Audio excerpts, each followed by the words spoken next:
This podcast is brought to you by JList.com. JList.com has a lot of awesome Nintendo Switch and PS4 games for you to choose from on their website. They have Dead or Alive Extreme 3 for the Switch, and also for the Switch, the Grisaya Trilogy, Little Busters Converted Edition, Super Real Mahjong Love, Clannad, the new Clannad game, a variety of Hatsune Miku Project Diva games, a ton of stuff from Toho Project. And by the way, when you go on JList.com or JBox.com and make a video game-related purchase of up to $100 or more, for Golden Week, you will get $20 off that order. So until the end of Golden Week, which is May 6th, you will get $20 off any order of video games for $100 or more from JList or JBox.com. So go find yourself something cool, straight from Japan. Oh, and by the way, most of these games come in English as well. And now, time to start the show.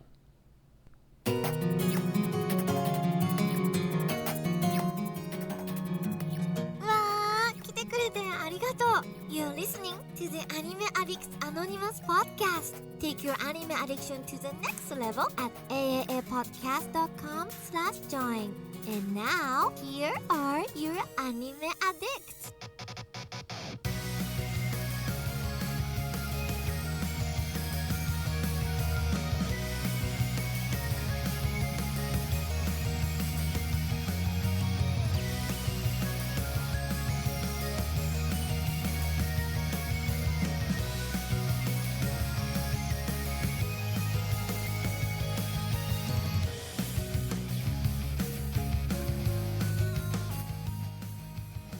Hey everybody, all you anime addicts out there, welcome to episode 522 of the Anime Addicts Anonymous podcast, where our sole mission is to make your anime addiction worse, always worse. It's got to be so bad by now after 522 episodes, I'm so sorry. And of course, I am your host, Mitsugi. I am joined today by the wonderful Mandi. How are you, Mandi? Hi, I'm doing great. I'm happy to be here. And I'm excited to talk about anime with you guys. And contrary to what the Twitch chat believes, Mason, he's a hungry boy. He did not eat Enzo today, who is not present. No. But Mason himself is, and how are you, my friend? I'm here. I'm doing good. I'm doing well. You guys are here to get your anime addiction so much worse this episode. Worsered? Worsered. Unimproved, I think, is the technical term. Mitch, what are you drinking over there? As I sip a Ultra Sunrise Monster Energy. It's the orange one. I went down the street the other day and I said, look, 7-Eleven, bro, you're the only thing I have in this whole world right now is you and the 7-Eleven. Please stock Orange Monster. And he did it. I love the man. Guys, you can find us at our website, aaapodcast.com. And if you go to aaapodcast.com/join, you will get hentai episodes, hobby addicts, after parties. There's hundreds of these, probably 500, 600, 700 at this point. It's hard to keep track. And I hope that you guys enjoyed the hobby addicts and hentai episode samples that we had given out through the month of April. And so please head over to that section of our website, aaapodcast.com/join. You can support the podcast. We will have tons of extra content for you. We just did a hobby addicts where we talked about a lot of fun TV shows, video games, and we're going to be doing a hentai episode after the podcast today. Social media, we're on Twitch, twitch.tv/AAA-podcast. Hello to everybody watching live. We love all of you every single week. We're live every Sunday at 5 p.m. Eastern. We're on Facebook. We are on Twitch. I said that already. We're on Twitter. And, of course, we're on Discord. So if you head over to our website, along the top, there's a Discord button. I don't know how many people are on there. It just keeps growing. It's like yeah, every day we get more people joining and so many new friends. I love it. Yeah. So we're around 2,000 probably in the ballpark. So if you head over to our website, you can join our Discord as well, where there's a lot of stuff going on every week. And would you guys like to share some Discord updates about what you guys have going on over there? Sure. As always, we have our seasonal watch parties Saturday nights. Go over to that channel to get the lowdown on how that goes. We also have our anime clubs every other Wednesday. The next one will be on May 6th, so if you're listening to this live, you still have time to get in on that. We'll be watching Habane Renmei, which is an absolute classic that I highly recommend. You can watch it on Funimation and Hulu, and hope to see you there. Is it not on Crunchy? I didn't think so. thought it was. I could be wrong, Do a though. little investigation. I could be wrong. I don't remember the last time I watched it. But yeah, and you can also come to my manga club, which will be back on May 13th, and we'll be reading the first 2 volumes of Fruits Basket. So come join us on May 13th at 10 p.m. EST. All you gotta do is hop into the manga club chat, the voice chat, and that's all we do is just have a laid back discussion about the manga. And yeah, come hang out with us, have fun. So it looks like Habane Renmei used to be on Crunchyroll. Like they have the page set up for it. They just don't have any episodes there. I think, was it 2 years ago I watched it for the first time? I can't remember, but I could have sworn I watched it on Crunchyroll, so they must have taken it down since then. It's question about the monsters. When you say like this is an orange monster, Yes, sir. Is that just referring to the color of the can, or is the actual interior also said color, or is it all just the nuclear Mountain Dew? No, so they all have their own color. Monster does a great job of marketing. You know, they the flavors are great. These are sugar free. There's purple, blue, red, white, green, orange, pink, aqua blue. There's a ton of these flavors, and the inside liquid is the same color as the outside of the can. So, to answer your question, Okay. yeah, Okay. and they're all tasty. I like them very much. So, any other updates, guys, from the Discord? People are getting back on the health club train with the nice weather. We have, people starting to go on runs. We've got challenges in May going up. We have all sorts of things. I mean, people are posting sorts of food pics, their cats and dogs. I mean, you name it, we have a channel for it and ample discussion regarding it. Nope, All right. that's it. I can't wait for gyms to reopen because, boy, it's tough to get a good workout at home with dumbbells. All right, guys, on this podcast, we're going to be continuing our spring 2020 impressions. I think we have 3 more shows to pass at most. We'll see if we get to the full amount this time around. And on this episode, we're going to be doing Shironeko Project Zero Chronicle, Appare Nanman, Gleipnir, My Life as a Villainess, All Routes Lead to Doom, which is a fantastic title, and Gao to Kyoryu. So we will Gallon Dino, baby. Oh, shit. Nice. So we're going to get to all that, and then we're also going to do a review of Babylon later on in the show. So I hope you guys stick with us the whole time, and I hope you enjoy our show today. So let's get it rolling.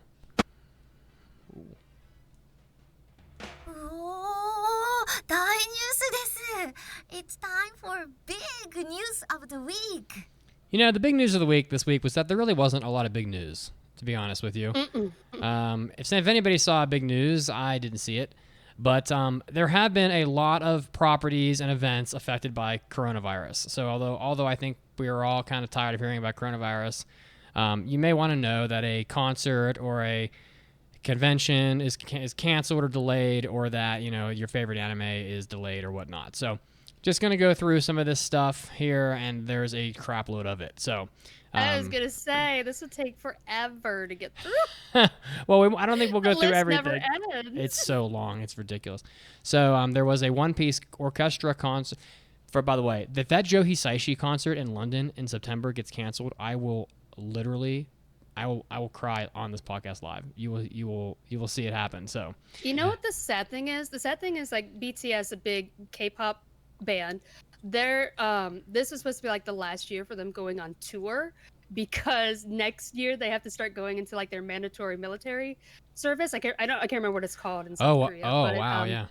Yeah, it was the last chance for a lot of people to see them for years, and all of their shows got canceled. I feel so bad. That's got to be wild. Man. That's got to be wild for them to put their careers on hold to do mandatory service. I mean, I know, you know, they may be happy to do it, but there are people that are just kind of chilling at home and not doing much, and then there's, you know, international pop stars, you know. So Yeah, no, it's crazy. I think they were trying to somehow get it so that they would be excused from it, but apparently it fell through, and they said no, everybody has to go through it. they probably would take flack for dipping out of their duties anyway. So all right, so getting started on this. One Piece orchestra concert postponed due to COVID, and that's really sad because that looked really neat. So the Cornered Mouse Dreams of Cheese Boys Love film has been delayed. I don't know what that is, but That's a great Cheese name. Boy? It's that much. The Cornered Mouse Dreams of Cheese Boys Love film. So I don't know what that is. Weird, wild. Certain Scientific Railgun T episode 14 is delayed due to COVID, and that one's been delayed a few times, I think. So several of these episodes have been delayed, and I haven't watched any of Scientific Railgun T because we didn't really pick it, but both the prior seasons are really great, and I saw it had like an 8.1 on Mal, so maybe I need to check that out. Yu-Gi-Oh! 7's anime halts production flat out due to COVID, so that's not good. So I don't know if that's coming back at all. Let's see what else we got here. Going down the list, Monster Strike the movie, Lucifer, Zetsubo no Yoake delayed due to COVID, so that's no good. Otakon 2020 canceled. Woo! That's a bad one right there. I think that's August. Is Otakon? It's Is summer. that Otakon in I think it's August? always a summer one, yeah. It used to be like late July, early August when it was in Baltimore, but I guess they moved it. I don't know when it Yes, is now, yeah. but yeah. So that's a shame. Gundam Build Divers Re-Rise Season 2 is delayed. Delays their new episodes. Let's see. Nakitai Watashi wa Neko Kaburu film delayed due to COVID. Girl Gaku anime's new episodes delayed due to COVID. Black Clover delayed due to COVID. Precure Miracle Leap film delayed again until further notice due to COVID. So Chibi Maruko-chan is delayed due to COVID. The Kingdom anime season 3 is now delayed due to COVID. Still haven't watched Kingdom yet. We're not through Yu Yu Hakusho. So boy, we did get through that. Grinding out the end. God, we got through that last arc. Oh, man, it was rough. It was really rough. So Duel Masters is delayed. Major Second Anime's season 2 is now delayed. So the Irregular Magic High School season 2, which I think a lot of people are looking forward to, that has been pushed back to October due to COVID. And Promised Neverland's second season is delayed to all the way back to 2021 due to COVID. So that's definitely not good. Boy. So, and what are do you guys have any, I don't know, it's just endless. Do you guys have any shows from this current season that are still like up in the air? I know on our spreadsheet we have a drop down box item for literally for delayed now. So, let's see here. Fugo Keiji, Balanced Unlimited, and Yahari Ore no Seishun Love Comedy are both delayed. Is that still the case? Yep. Yeah, so a lot of them were Enzo shows. Mason has a couple as well that were, or was it just one or two of them that was delayed? As of right now, it's just a party Ranman.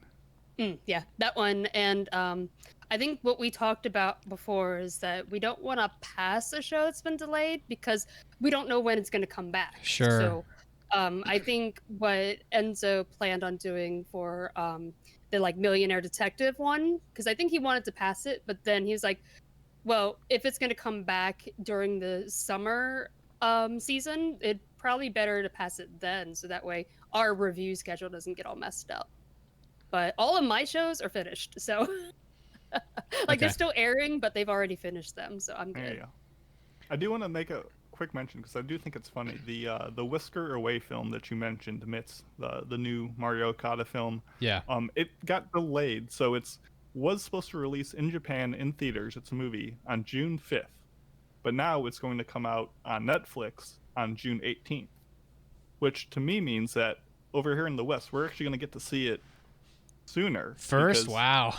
Well, not first, but instead of going through the whole Japanese theater cycle and then going through release in the months afterwards, it's already going to be out. So they're just going to be able to watch it sooner. So from my perspective, the COVID is actually making it come possibly even earlier. So I'm excited. Guys, there's also an article coming out of Japan. The Nikkei has reported that Japan's government is actually going to be extending their shutdown until as late as June 7th. So, they were shut down, and then they lifted it a little bit, and then they shut it down again. And they're going to have lots of meetings with experts, and Prime Minister Shinzo Abe is going to be planning to finalize details as early as this coming Monday, tomorrow, which is probably for most of you already happened as at the point that you listen to this podcast, because this tends to come out on Wednesdays. But since they're going to be delaying all the way until June 7th, possibly, or shutting down until June 7th, I think you're going to be seeing a lot more delays coming, I think, for different things. So this isn't going away. You know, I think that we've talked about how anime gets made, like they'll finish an anime episode like a day before it airs, you know?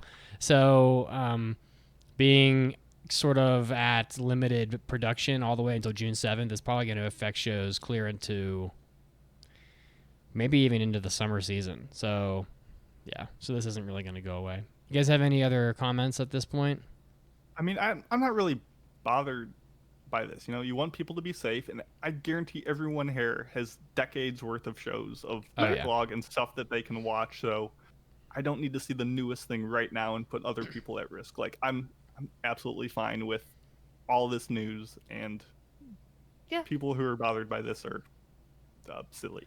Well, and there's so much anime, like every season, like we've talked about it. There's, back 20 years ago when I first started watching anime, you'd get like 10 shows a season on TV, and now there's like 55 of them. So it does suck, because everyone's always looking forward. There's always a pocket of people that are really looking forward to something, and then it gets delayed, and that's a shame. But at least there's 45 or so other shows that you can watch. So probably better to have people be safe, and then you still have plenty of shows to satisfy your entertainment needs. So, and then those shows will come out later anyway, so it's not like they're going to go away. Exactly. Anything else, guys? Nope. Okay, and here we go, the next segment.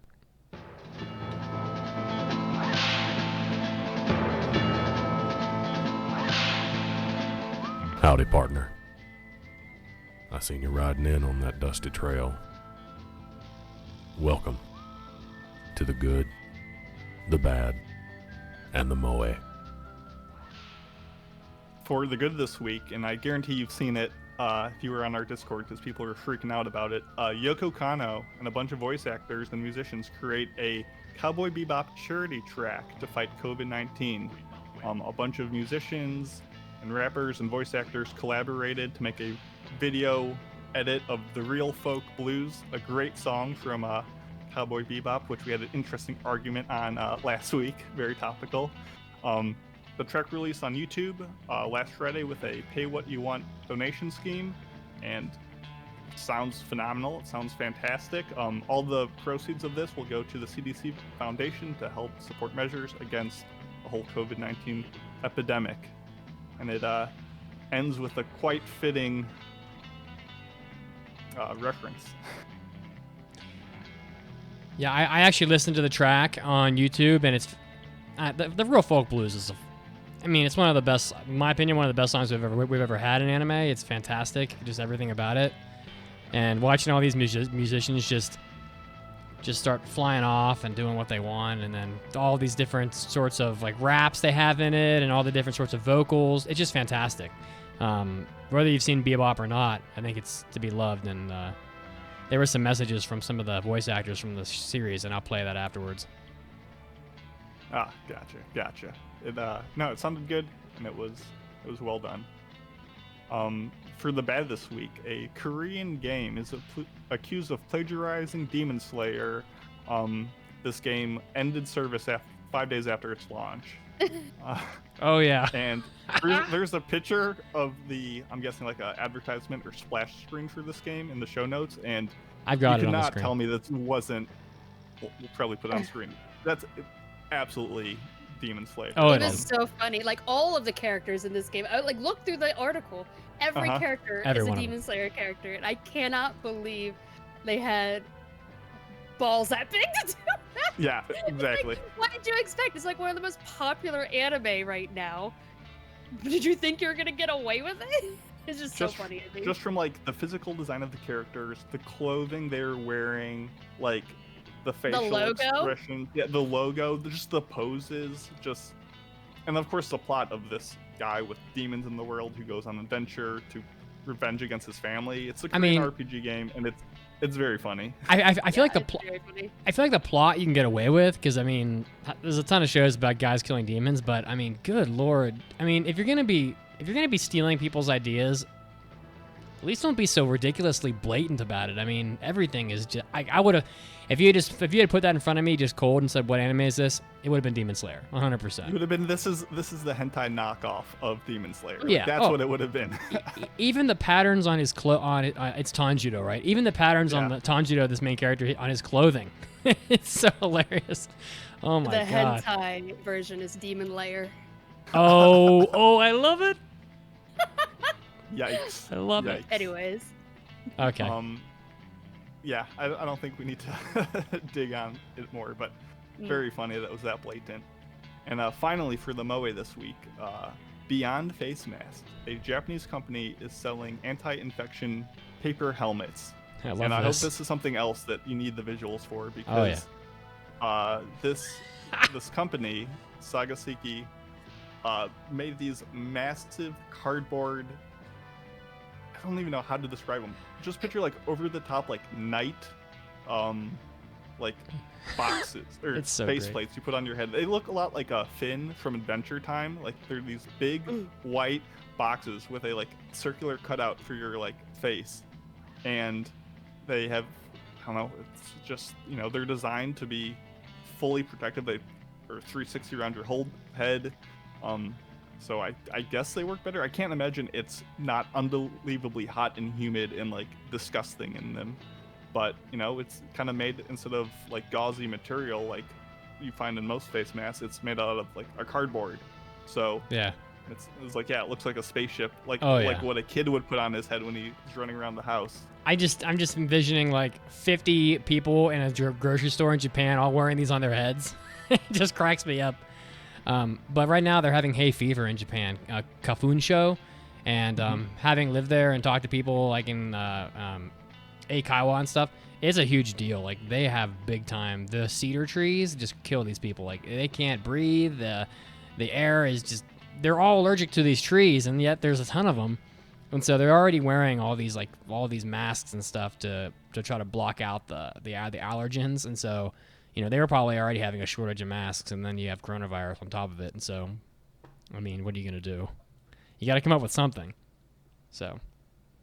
Mandi, stop it. I'm just being awful in chat. Mandy's making puns for days in there, and we will not repeat them until the hentai episode later today. But yeah. Before going back to the good, when you're talking about them making the music video for COVID, I also want to bring up that a bunch of voice actors, Seiyu, they're also, they're stuck at home also. Mm-hmm. They all collaborated, that's the word I'm looking for, together to make a music video of them all singing together in their houses, and it was really cute. I can't remember what it's called, but I'll find a link to it on YouTube and put it in our show notes if anybody wants to watch it. It's really cute, and it's like called Stay at Home or something. It's really adorable. I'm also a big Steve Blum fan. He's like genuinely a really nice guy. So like rescues cats and all this stuff. He's just he and his wife are really great people. So he recorded a message, and I think it's okay if I play this. So I'm gonna play this little 10-second message from some Steve. Yo, Steve Bloom here, voice of Spike Spiegel. I am home in my little closet studio, sheltering in place like you are, and I just wanted to say thank you to everyone who has contributed to this amazing project. And one final thing. See you, Space Cowboy. Aww. Oh, he said the thing. Yeah, Steve Bloom is great. I love it. Yeah, so I don't know how you contribute to that. I was trying to find links and stuff, but I'm not really sure how you do it. Straight from the YouTube page, I think. Well, I looked. I couldn't find anything on there, like a link to a GoFundMe or anything like that, but I'm sure that if you find the news article online, you can probably find some kind of direction as to how to contribute, because that's part of the point. So, All right. Alrighty, ready to go on to our website trivia? I love it. So if you would like to participate in our website trivia, you can go to aaapodcast.com and scroll down. There's a picture there, and it's just a very tiny little screenshot it's like cut into like a corner. But it is from an anime and based on a theme. And if you can guess what anime you think that little tiny clip is from, send in your answer and you can win prizes. So the answer for last week is Destiny of the Shrine Maiden, because our current theme is anime Shrine Maidens. And the winner is Cammy, Who I who's think also you- in our chat right now. Yeah, and by the way, I was really sneaky. I put the same anime up twice in a row. So Oh, did you? So devious. it's never happened before, ever. And I was like, you know what? Whoops. Screw it. So yeah, good Oops. job. That's a tough one though. So That was yeah. Go to our website and you can win fabulous prizes. We also have our in-show news break, and during that time we have a weekly trivia question for you to answer until we get back, and that is, Revoroot, the studio behind Babylon, is a subsidiary of Twin Engine Incorporated. What other two studios are also under the Twin Engine company? Think about it. We will let you know in a couple minutes.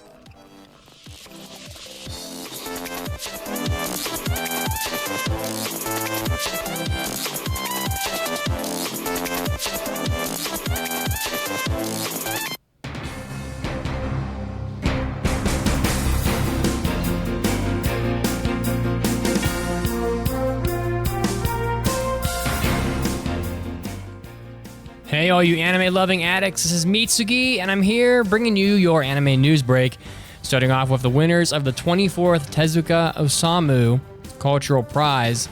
So it looks like these have been announced through the Asahi Shimbun newspaper this past Tuesday. Of course, the Osamu Tezuka Prize was established in 1997 and is an annual manga prize awarded to manga creators and their works that follow the Osamu Tezuka approach. So, for those of you that are interested in great manga, you might want to check some of these out. The grand prize went to Nyx no Lantern by Kan Takahama. New work prize went to Mizu wa Umi ni Mukate Nagareru from Reito Tajima. And the short work prize went to Muchu Sa Kimi ni by Yama Wayama. So if you're big fans of manga, check those out online somewhere, maybe. Maybe you'll be able to find them, but they are worthy of the Osamu Tezuka Award. Next up, well, there was a poop museum that opened up some time ago back in Yokohama, and it was so successful that they are doing somewhat of an expansion to bring even more poop-related fun to you. So it looks like they will have the poop museum on the internet now, which has opened a new portal for the, quote, Max Unko Kawaii, which means cute poop extravaganza to be delivered to this to the people who want to experience it. Starting on May 1st, select displays from the Museum of Poop will be available to view online as part of the country's, quote, stay-at-home week in Japan.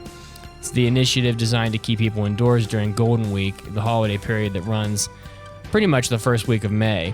So there's all kinds of fun little games and virtual reality sorts of little poop things you can do with your smartphone. So if you want to check that out, look for the online poop, the Unko Museum online sometime. You can probably check that out. Next up, the smartphone game King's Raid is getting a TV anime in 2020. The series follows a different story from that than the original game and features new characters for those of you that have actually played the smartphone game. It is created by the South Korean developer Vespa. So the synopsis, it has been 100 years since King Kyle buried Ong Mundo. Now, in a time of peace, the apprentice knight Karsel enjoys his life without worry. His fate begins to change, however, when news of demon appearances infesting the neighborhood. Guided by a wise man, Karsel finds friends he can rely on and sets off on a mission to seek a holy sword capable of slaying his newfound enemies. Directed by Makoto Hoshino, who worked on Dame X Prince, Anime Caravan, produced by Studio OLM and Sunrise Beyond. So if you're a big fan of King's Raid, a game apparently big enough to warrant an anime property, check that out, coming out in the fall of 2020. And lastly, it looks like Akira Toriyama, Eiichiro Oda, Takahiro Inoue, and others are going to be judging a manga contest, the New English Manga Contest. So this is their Medibang Inc. is launching a special overseas award for the, quote, Osamu Tezuka Manga Contest in order to find new talent from around the world. And some of these, the creators of Dragon Ball, One Piece, Blue Exorcist, My Hero Academia, Slam Dunk, etc., are going to be judging. And the same judges are also going to be judging the General 100th Award in Japan. First prize is going to be getting will be invited to the award ceremony in Tokyo and will receive roughly $20,000. Second place prize will get, tapering off amounts of money. So, but I think that the biggest award will be being recognized by the committee. So, I don't know, check that out. We'll probably get some perhaps new good recommendations for English manga that have been recognized by some of the most prolific creators in the manga community. That was Mitsugi, and this was your anime news break. Time to get back to the podcast right now.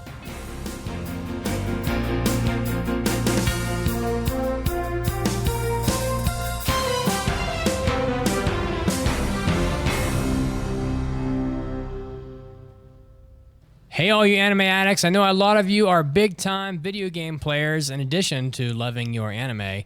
JList.com has a pretty big selection for you to choose from of PlayStation 4 and Switch games, many of them in English and Japanese versions for you to choose from depending on your language.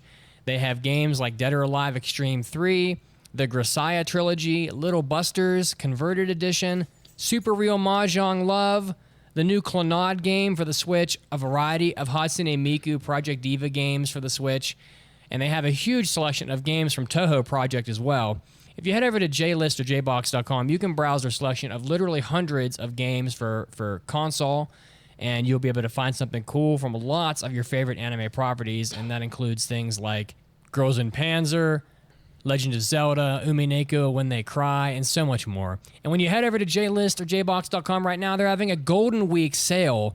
You get $20 off purchases of $100 or more on video games. So head over there for Golden Week, which wraps up around May 6th. Get $20 off orders of $100 or more over at JList.com. Hi there, my name is Spike Spencer. I'm the voice of Shinji Ikari and many other crazy bastards. And I am an anime addict.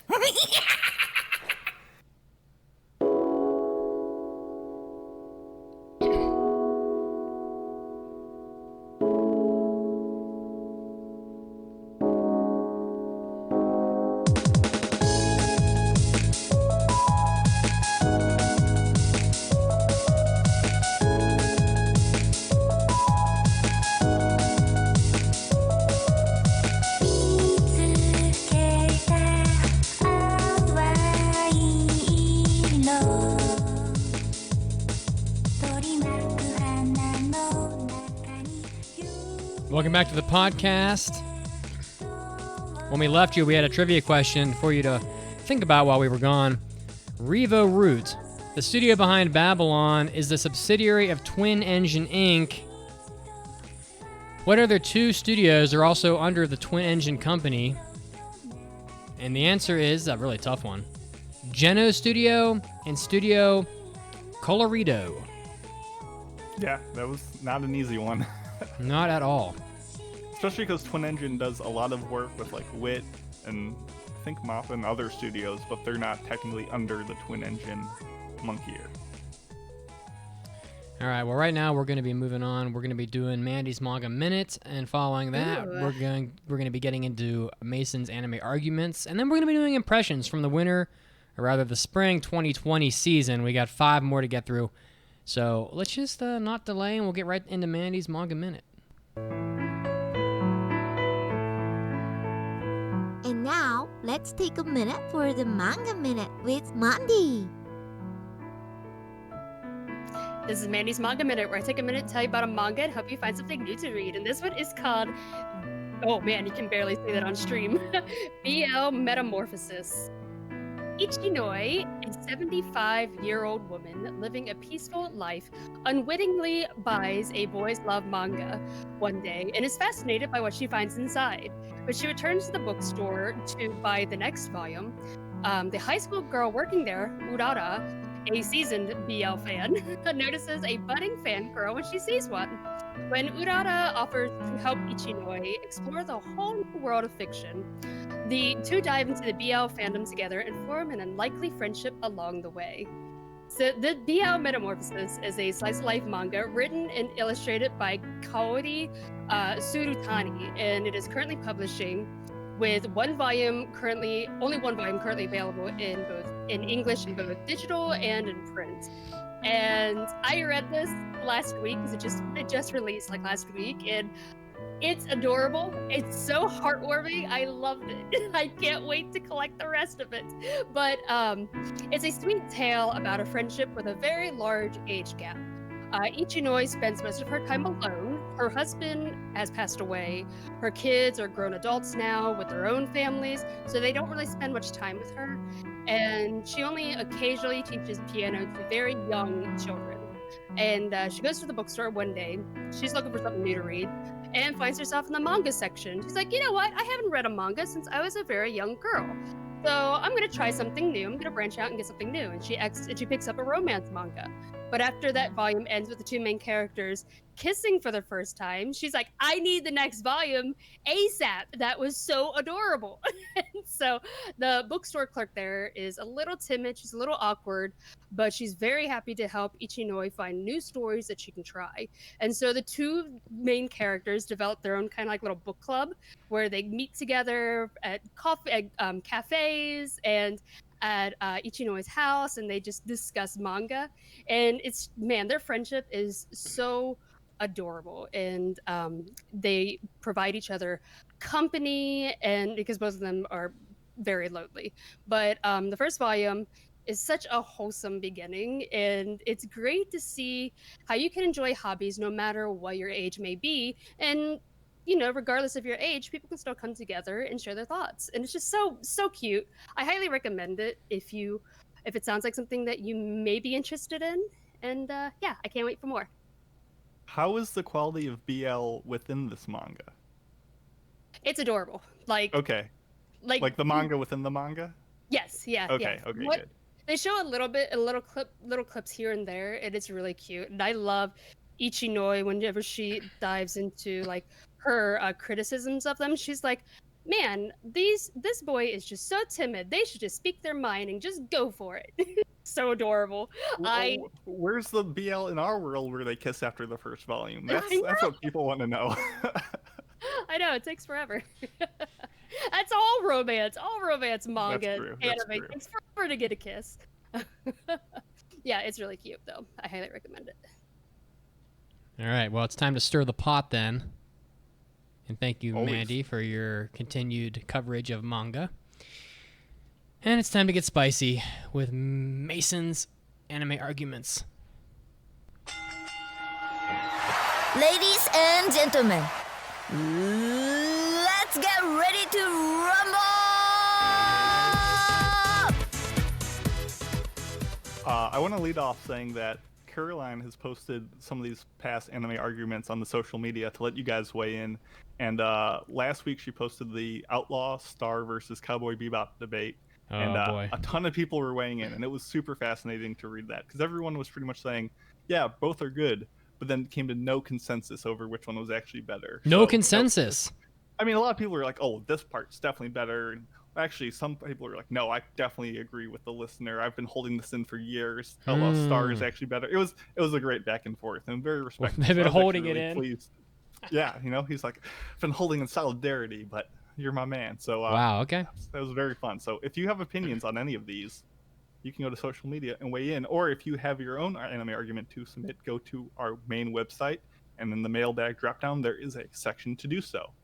So we have a couple arguments today. First comes to us from the winner of the trivia, Cami, who also runs her very own podcast, which I highly recommend checking out. If you're like, I don't know, if it's like 1 a.m. and you're like, I'm going to be farming and like Animal Crossing for another couple hours, and you already ran through all of our stuff, check out Annie Chat Box. But she writes, I didn't love Haikyuu until seasons 2 and 3. During season 1, I couldn't really endear myself to Hinata and Kageyama and felt like the show focused primarily on them. With seasons 2 and 3, they expanded with the whole team, and it became more than just a typical sports protagonist thing. And part of her enjoyment is because they focused less on Hinata and Kageyama, she now enjoys those characters even more because the spotlight wasn't on them the whole time.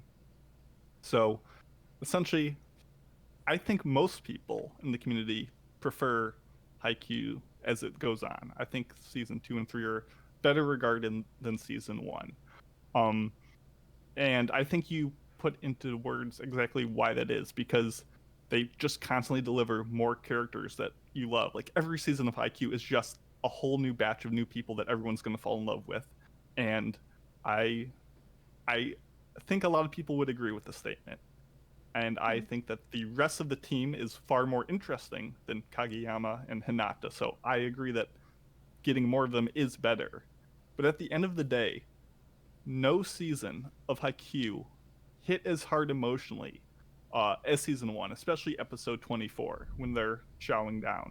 And that, because it's never reached that peak, I just can't say that I like seasons 2 or 3 more, just because the while it's been consistently better and looks good, it just doesn't have that grit to it. So still like season 1 the best. I don't like how chummy they get with the other teams.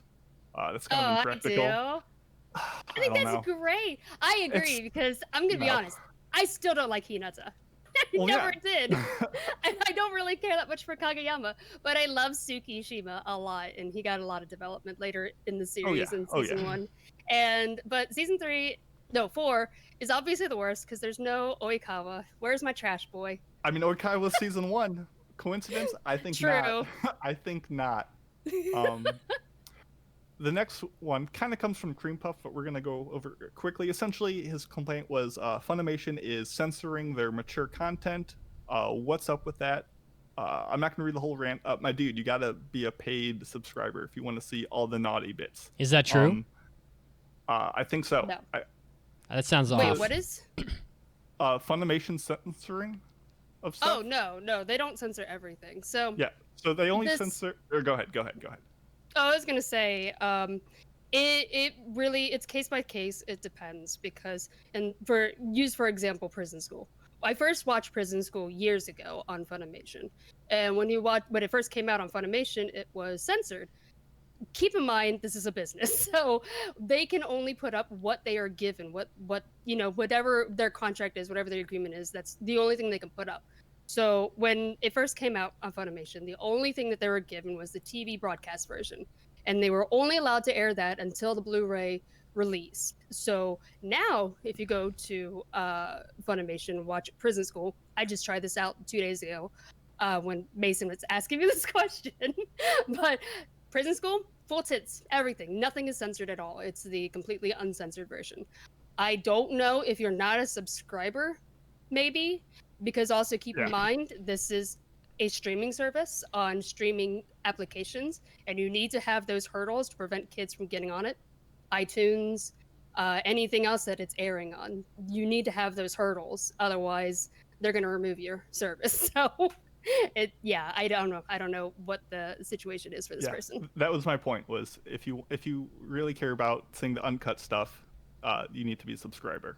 Yeah. So, and honestly, if you're a mature enough person, you can use your imagination to fill in the gaps. And if you can't enjoy a show because of the editing of stuff, it just means you're watching hentai and you can quit pretending otherwise. Spoiler, most hentai is censored, so...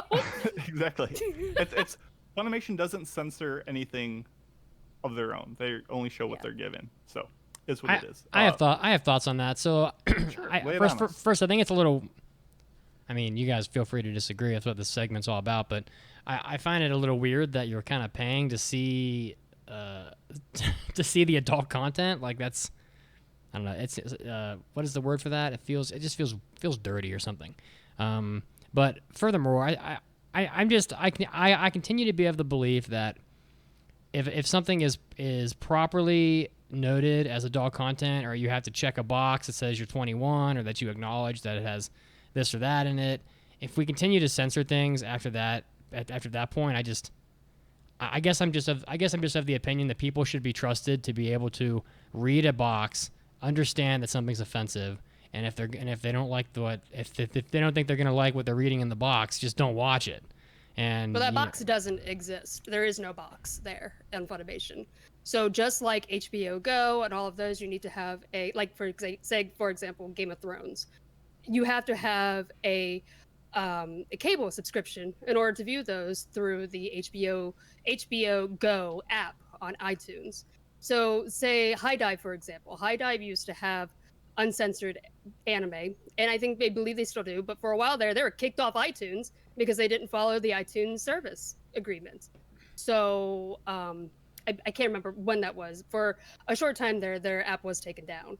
And I don't know what they had to do in order to get that back, because I know they still have uncensored anime on there, but or adult content on there.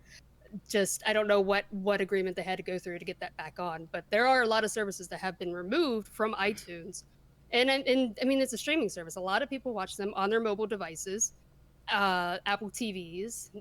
You don't want your app taken down. You're losing a lot of streamers from that. So I mean, whatever they have to do in order to get that service up there, that they're going to do that. So I don't know.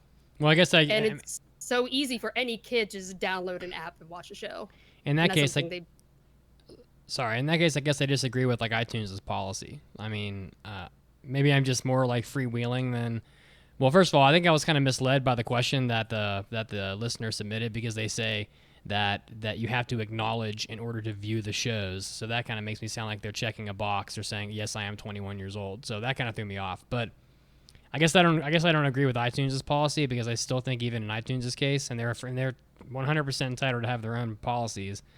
But my thought is that just like with anything else, like I just said, if someone's checking a box and it says there is nudity, sex, whatever else in this show, and then you just look at it and you say fine, that's fine, and then you watch it and then you're offended, well, that's on the viewer. So I don't know. I have no idea. I know I watched Prison School just 2 days ago on Funimation. There's no box there that it says. Might be because you already have a subscription, so it already knows. Yeah. That's why my assumption is that he's just a free account, and it asks him, hey, are you mature enough to view this? And he says, yes, I'm mature. And then it shows up still edited, and he's like, well, what the heck? I said I was, over 18. I can watch this. And I think it's, unless you're a paid subscriber, it's not edited. But they don't go and edit it beyond what they are given. And especially with, like, the simul dubs or whatever that they're doing, like, they can only show what they're given. And until the Blu-rays come out unedited. So this isn't Funimation's issue, but something that is just a very complex issue with licensing and all that. So I feel like, this argument is just so irritating for me, because I feel like people don't acknowledge that this is a business. They're, they don't have control over every single thing. It's great to say, yeah, if you're I don't know, like an indie artist on your own, you should be able to put up whatever you want. That's fine. But I don't know, it's just a frustrating conversation. Okay. Well, there you go. There you go. All right. I think with that we can move on. Yeah. So we have some impressions here to do from the spring 2020 season. Oh, wait a second. What's this? Today we're gonna be doing impressions. Impression time, believe it! All right. You better believe it, because we're about to do it. We got 5 impressions here. I think I'm actually finishing mine today, so that's interesting. Very nice. So, Shiro Neko Project Zero Chronicle, Appare Ranman, Gleipnir, My Life as a Villainess, All Routes Lead to Doom, which I just love the title. And Gao and Dino, I guess. That's the one. Is a Kyoryu a dinosaur? It is. Okay. I know some Japanese. Is that Ryu as in dragon with the kanji for dragon? It is. Gotcha. Which is a pretty cool. I used to live near a city in Japan called Yugasaki, and it had the kanji for dragon right in the front of it. And I'm like, I live next to a city with dragon in the name. It's freaking awesome. So anyway. Yes. Yeah, kicking off with Zero Chronicle, Shiro Neko Project. This is an anime based on a free-to-play action role-playing game that's on iOS and Android. Came out in like the middle of 2014. I'm guessing it's been pretty popular because boom, here we are with an anime project. The very like prologue summary of the game is not very complicated. There's like long ago in a galaxy far away, there's a world where there are 2 prominent figures, a white maiden in the sky who's represented by a white cat, and then, which is why it's called Shiro Neko, because that means white cat, and then a black prince of darkness represented by a black cat, and their worlds basically have been at war for a long time because the king of darkness is an ass, and he just keeps attacking the land up in the sky. And then ultimately there is a Prince of Darkness who falls in love with the White Maiden and hopes that they can end the war by, coming together and being married, and, everybody stops fighting. So it's kind of a cliche story. And I believe that that is what this anime is based after, because I'm reading details here just to learn more about it, because I don't know much about the game. And this anime adapts the Zero Chronicle, the First Sin prologue event, as it's called. So basically, this anime is the prologue of the game, which is what I just described the plot line of that. So that's a Square Enix-esque title. Oh yeah, 100%. Final chapter prologue, chapter 7.8. Oh yeah, over 2. Oh yeah. They don't know the definition of the word final. Oh, they definitely don't. So this is done by Studio Project Number 9, who have done other titles that you might know, such as My Little Sister is Unusual, which is, my little sister spends half the anime peeing in the toilet, the anime, which is exactly what that is, so I'm not exaggerating.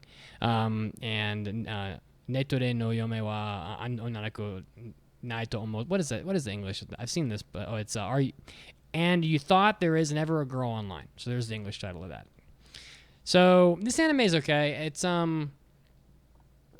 It feels like the story has some like holes in it, honestly. It starts off with this like really crappy, despondent, busted up like land that this kid lives on, and the Prince of Darkness, and he runs into this like old knight, and the old knight is like watching this kid dig this huge hole to like bury people in it, and he just starts talking to this kid like sort of philosophically, which leads him to challenge the kid to a duel, which like the kid should never be able to beat him, because he's like this seasoned warrior with full like plate armor and a sword, and this kid's like this starving little kid. Anyway, so the kid impresses him, and the guy is like, okay, here, take this sword, take it to this city. You are going to be the new king or the new Prince of Darkness or whatever. And so he has like this sword, and he goes to this city, and the sword is sort of his like key to everything, because it proves that he has been given the honor that was given to him by the knight, that he claims. And that's pretty much the first episode. And then the second episode, you see they take you up to the Sky Kingdom, and you're watching this like White Maiden who can fly around, and she's like, it's very reminiscent of sort of Lyrical Nanoha, because she has a weapon that like sounds exactly like the weapons from Lyrical Nanoha, except they don't speak German, and she'll like smoke will come out of it or whatever, just like they're like machine sort of looking, like the staff she's got, and it's like yokai or whatever, like it hails her in like a machine sort of voice. I was like, damn, that shit is like lifted straight out of Lyrical Nanoha. And she's like fighting off all these demons that are attacking, and there's like a big bad demon who attacks. I can't remember what its name is, but it's basically like Baal or something, like basically like a big bad demon like Lucifer or something along those lines. And they fight, and it's interesting, sort of. And then the third episode, they go back down to the Dark World, and they're trying to decide who's going to be the new king. And so there's like this basket of renowned or sort of famed people from the city that are probably the best candidates to be the king, and they put them in this arena, and they fill the arena with monsters, and they say, okay, if you are the person who basically performs the best in this event is going to be the king, or the top two, and then the top two are going to have a duel, and then whoever wins the duel is the new king. So ultimately, the prince that gets the sword from the guy in the middle of nowhere, he ends up winning. So that's it. That's how the third episode pans out. So that's pretty much how it goes. This anime is like not terrible. I mean, it's not like the worst thing that I've seen, but its plotline is just really sort of scattered and thin, I think. I wouldn't say the animation or the action scenes were ultimately all that impressive.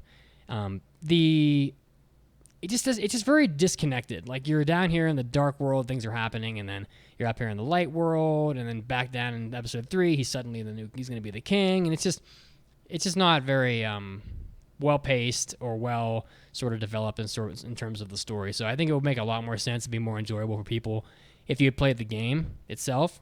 Otherwise, you're going to be like me, and you're like, well, this is kind of moving fast. I don't really understand the world. The plot points kind of don't connect very well. It's okay. It's fine. It's probably great for people that have played the game, but ultimately I'm going to have to fail this one.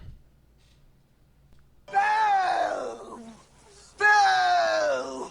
Boo! feel like that drop is so harsh. Like, she's so angry. It is.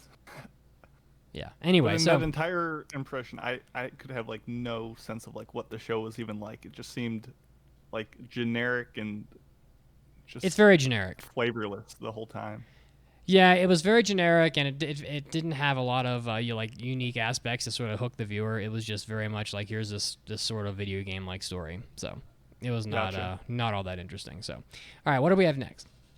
Next we have Appare Ranman, aka Dr. Steam, aka Steamball Run, as Mandi called it. Oh, which I thought was hilarious. No, I can't take credit for Listen, that. I'm not the one that came up with it. I'm giving you credit for it.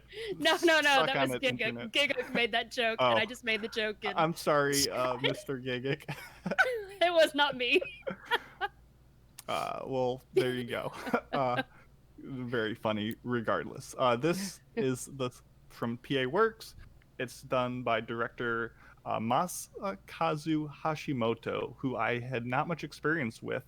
So I looked up his stuff, and I actually watched and enjoyed Tari Tari, which is a show he did, and I dug it a lot. So my expectations were raised even higher, because this is an original work, and I enjoy original works, and it's streaming on Funimation. As far as the show itself, episode 1 was all right. It was like a flashback sequence, kind of showing our two main characters, the genius inventor Appare and his practical samurai sidekick Kosame, and kind of just showing how they found themselves on a boat to America with no funds to return. So, you go into a show about a transcontinental, grand American race, and we got no racing. I'm like, okay, it's just a background episode. That's fine, whatever. No. So episode 2 kicks off, and they're in America, and they're searching for jobs. And the first thing that's weird is, this is the late 1800s. They can speak with Americans just fine. Like, I don't know if 1800s Los Angeles had a lot of weeaboos, but like, I don't know how they learned to like communicate with people in this day and age. Like, if they had even shown like a shot of them like on the boat, because it's a long boat ride from Japan to America, like trying to learn the language, maybe I would believe it. But it was just all of a sudden, no, they can communicate with everyone just fine. But at the same time, I did learn the word pugilist, which I had never heard of that? Fist, Really? No. fist fighter. That's always like a professional class. boxer. You haven't played enough. I haven't games. played enough. So what do I know about language? I'm not. Anyway, so it's fine. The show is strange because it tries to, be very much about its time of the 1800s, but it is a little too goofy to like take it seriously. And essentially, what this boils down to is the show is about a bunch of outsiders of society who are going to participate in this race. You have, considering the 1800s, women, Japanese, Chinese, Native Americans, and other minorities and immigrants are all not really well looked upon in this society. And these are all kind of the people who are making up the racers in this exhibit. And that could be an interesting take on, how these people kind of staked a claim in this, building society. But the show really doesn't have much depth to talk about any of this stuff. We just see casual racism and misogyny, and it's kind of like, well, it's fitting for the times, but there's no value in showing us any of this. Like, it doesn't tell a story with any of this. It just is needlessly kind of tasteless in that regard. As far as what actually happens in the show, it's wacky races, as I've said before, but it also very, very much feels like a Jackie Chan, like Around the World in 80 Days kind of vibe, where it's a little too cartoonish for its realism. And like our inventor like just makes a segue for no reason other than he's too lazy to walk. And it's like, I believe that we can show he's a smart character, but to have such a modern, futuristic, unreasonable, unfathomable like device interplayed, it just doesn't fit. And we don't even see the start of the continental race in these first 3 episodes. All we get is a race between Appare and the guy who represents BNW, which is obviously the BMW knockoff. And the race itself is just kind of all right. Like, it's not filled with Sakuga. It doesn't look phenomenal. It's just a weird race where they go there and back to try to like earn pride and like storage space. So like there's not really tons of stakes, and like the race isn't even just in cars. Like they have to race from the tree to their cars to do the race and then get out of their cars and run to the tree. Like, why in a car race would you have people running for a little bit? Like, it's just kind of odd. Why during a horse race would you hunt down body parts? Listen, you can't. It's the devil's triangle. It pulls us all together. But speaking of like soccer, the animation in the show is very cheap looking most of the time, especially like the background and crowd movement, which you normally expect to be bad. It's still pretty exceptionally bad. Even the cars, which are all like CG, are just, they feel too stiff and boxy.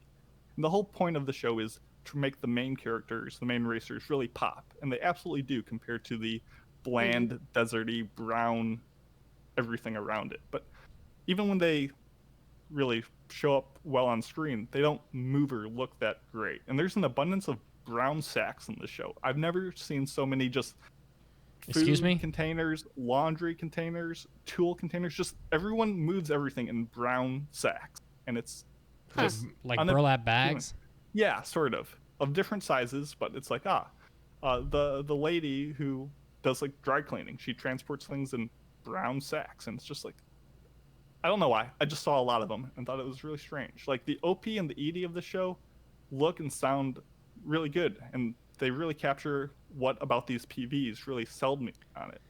But it's 3 episodes and we haven't seen anything that really like pulls me in. Like, I'm just waiting for the show to start still, and I don't know, like, it's not serious enough to make a poignant point about this era of society, and it's not goofy enough to be fun and blast. It's kind of just falls in this middle zone of just kind of being okay. I mean, like, it could get good later on, but like the first 3 episodes weren't amazing, and with this show, as I mentioned earlier, going on hiatus, it's being delayed due to COVID, like, that's just an extra nudge for me to not want to pass it.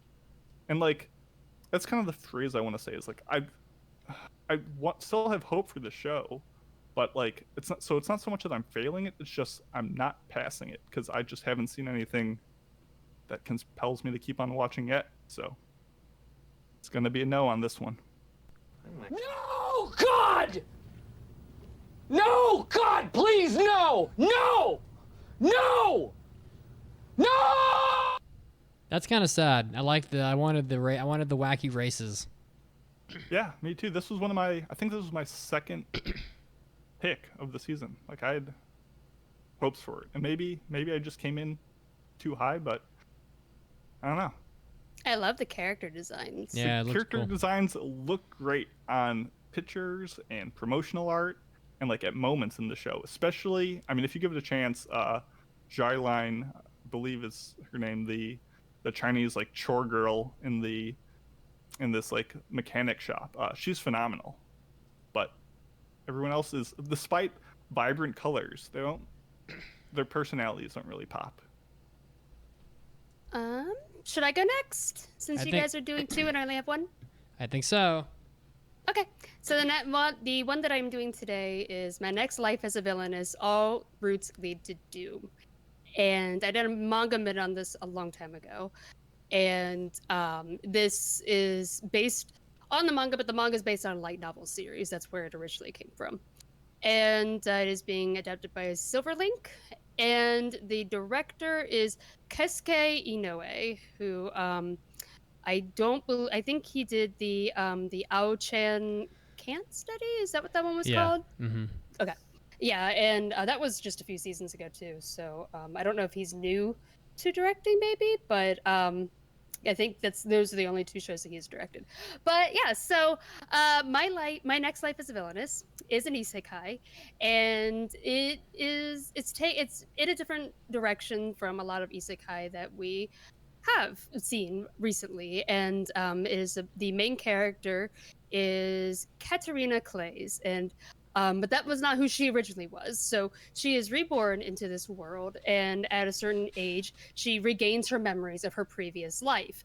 And so she was reborn, and she remembers that, oh, shoot, I am now the character in an otome game that I used to love in my previous life.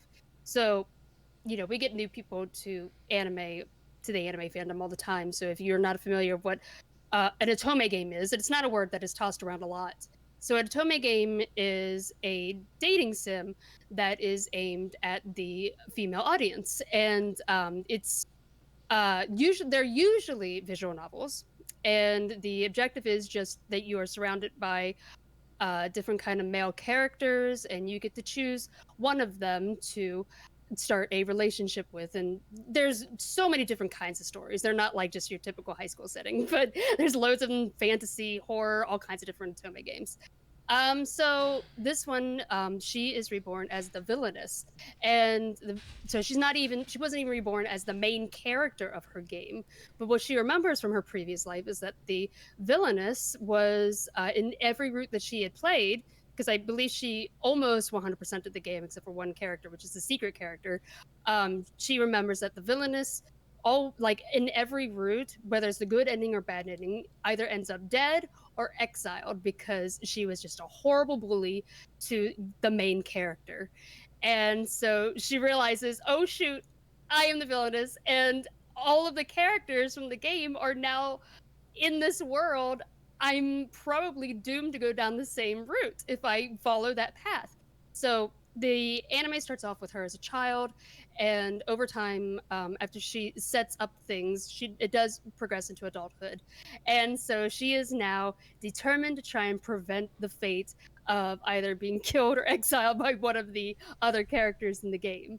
And to do that, she's doing it by being extremely kind, because the villainess was a horrible bully. But now Katarina is just so wonderful. She's such a pleasant character. She is very dumb. She's not very intelligent. No, she's not. I mean, she's not very clever.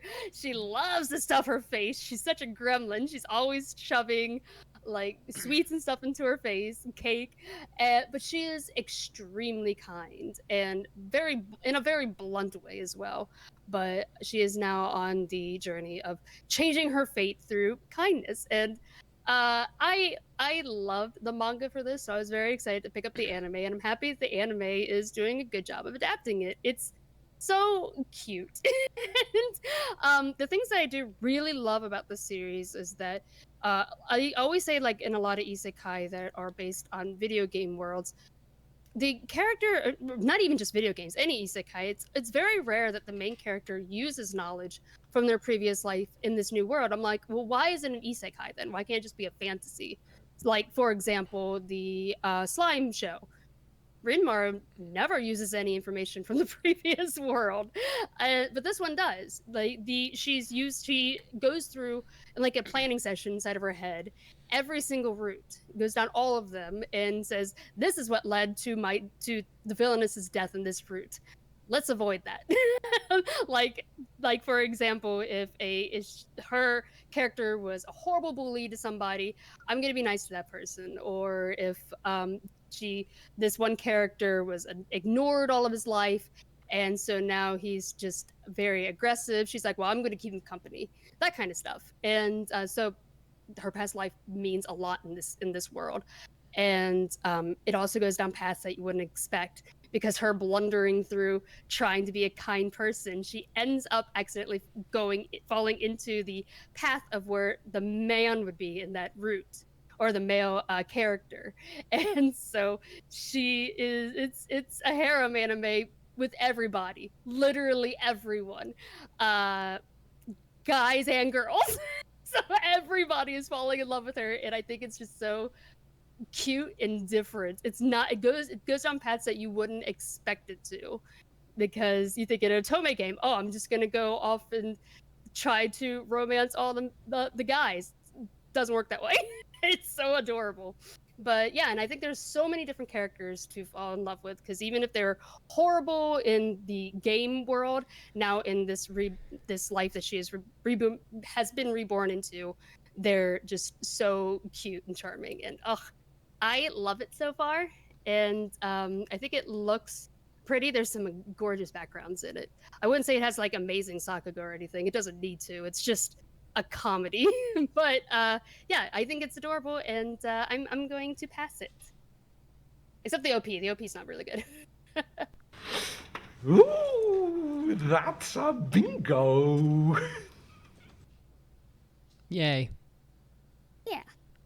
All right, so Mason, why don't you go next? Because I'm still trying to decide what to do with this next anime I've got. Okay, well, I figured that because I saw you put maybe on it, and I watched a bunch of episodes of your show, and I was like, yeah, I could see the maybe. I'll let you think about it. So this one's gonna be wild. So this is Gal Tokyoryu, which, as Mitz mentioned earlier, Koryu is Dino. It's made out of the kanji for fair or dread and dragon. So yeah, Gal and Dino. This is done by Studio Kamikaze Doga, who did Ninja Batman.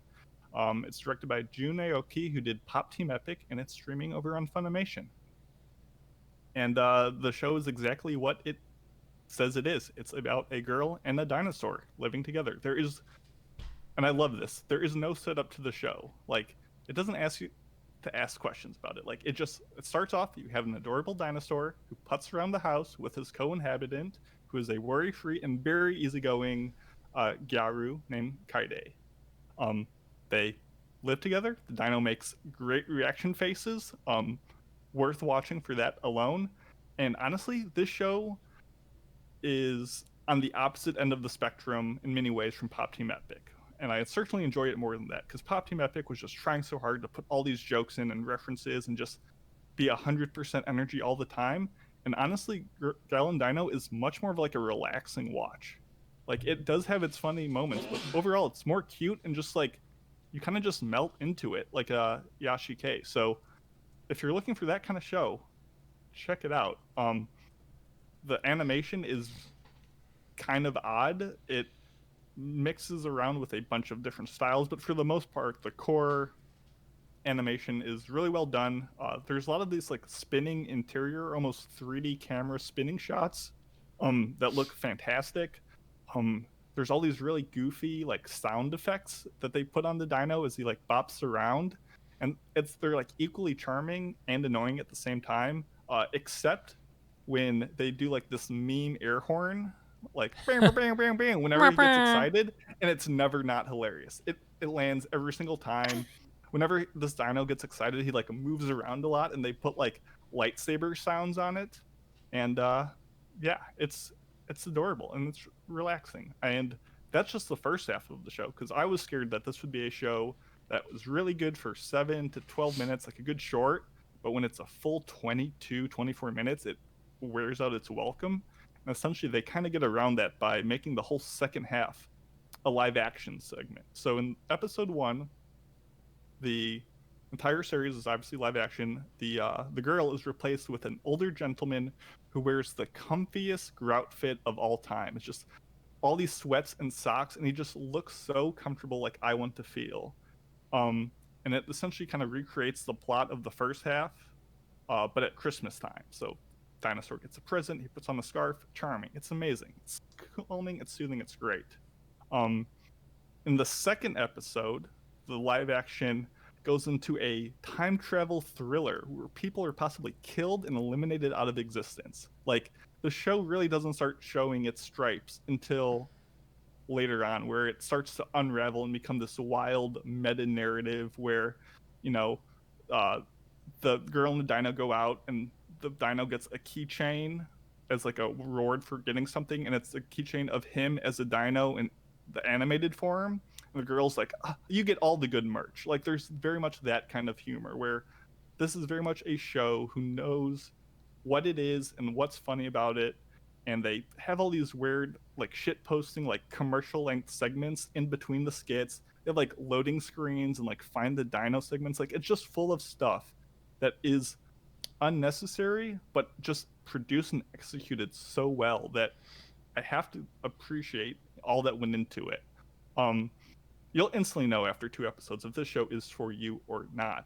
And as well done as it is, there isn't any depth to it yet. It's not going to write a grand overarching story. Maybe it will, maybe it won't. But the editing and stuff is well done enough just to watch in that regard. I think a full review of this is unnecessary, and Mitz would absolutely tear his hair out if he had to watch this show.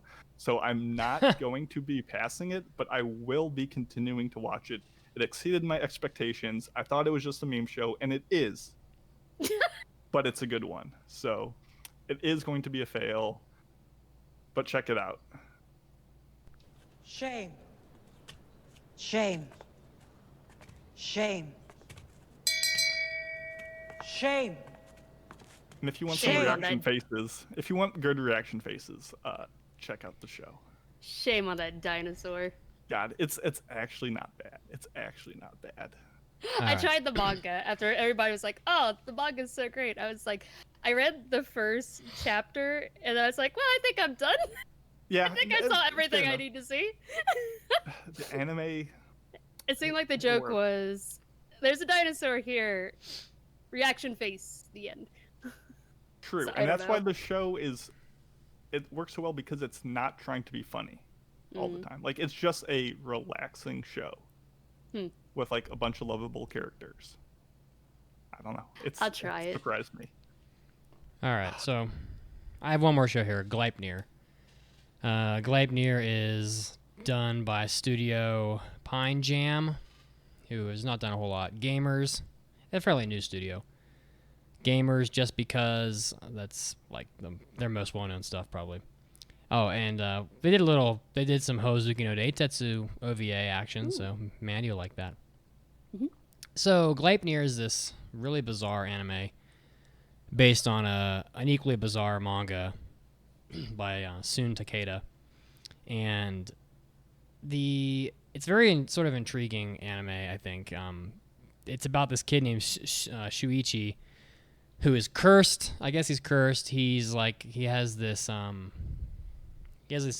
monster form that he can turn into a what only can be described as like a giant fluffy mascot character, and I really dislike this design.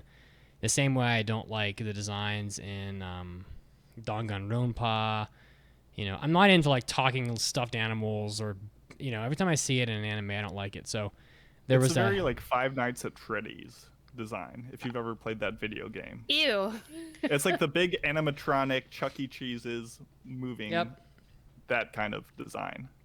Yeah, I didn't like it.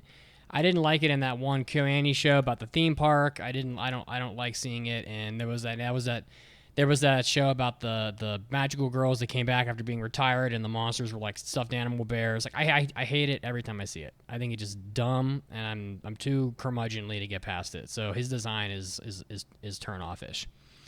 But his design is more than that, and we'll get to that in a second. And I don't want to take too long here, but.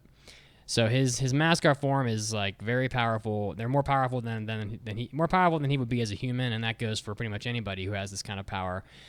And one day he's kind of wandering around the countryside, and he runs into this burning building where there's a girl inside this barn, and her name's Claire. And I think if I recall, they reveal later that she was trying to commit suicide, but he saves her. And she's intrigued by him because she realizes he can turn into this monster, and she basically blackmails him into helping her find his sister, who her sister has a power to turn into a monster. And she's like, "Isn't this really exciting? Monsters exist. Help me find my sister, and we'll go hunt monsters together or whatever." So there's the show is very like provocative, and there's a lot of violence in it, and there's some body horror in here as well. And he has like a zipper on his back, and she can like unzip him, and she'll like strip naked and climb inside of his suit. And there's nothing in there. It's just like skin, just like wet skin inside of the suit. It's like intestine-y. Yeah. And she'll get naked or whatever and get inside of him. And it's very sexual and very provocative.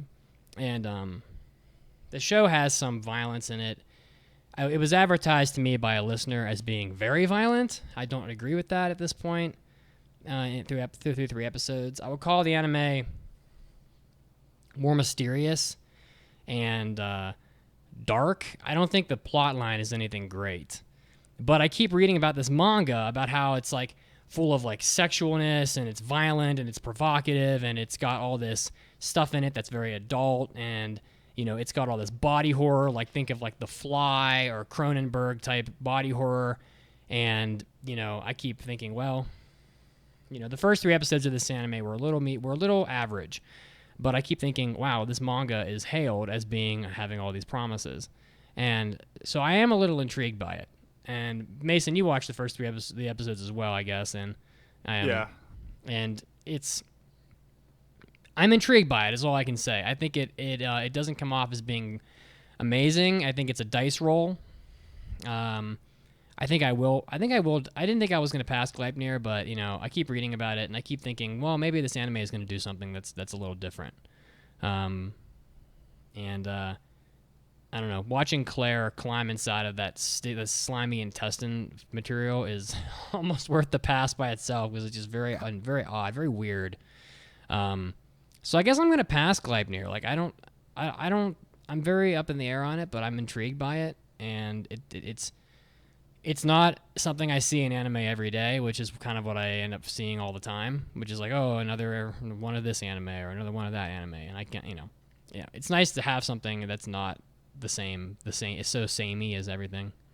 So it seems like you got two manga series between this and Tower of God that are kind of like notorious and very popular in the community that both came out, and not to say too much on either, but the production on Gleipnir, done by Studio Pine Jam, looks really well done. It is well done, and it's like the production on it is almost enough in my mind to kind of keep me interested. Like if this looked as bad as other shows do, it would be an instant fail. But something about this is somewhat a dumpster fire that's intriguing enough to continue. Yeah, there was an action scene in episode 2 that was pretty nice. It wasn't very long, but it was nice. And at the end of it, Claire is she's power hungry when she's inside the suit, and she just straight up just executes this girl, like boom, like the gun right to the forehead. And I was like, damn. I was like, wow, you really didn't hold back on that. But of course, the girl kind of had it coming.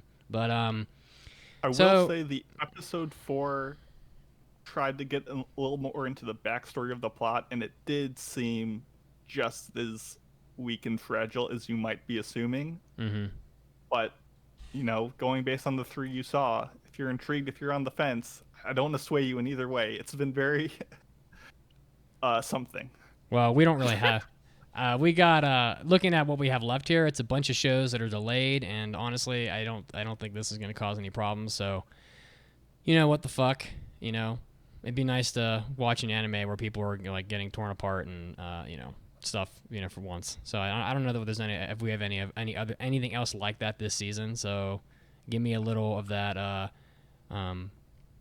What was that anime? Inuyashiki type weird violence. So, why not? Can't really hurt. Pretty good. It is just pretty good. Pretty good. Yeah.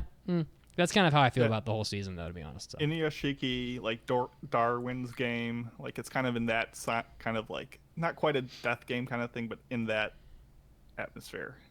Says the person who says, can't really hurt, as we're about to do a review of something.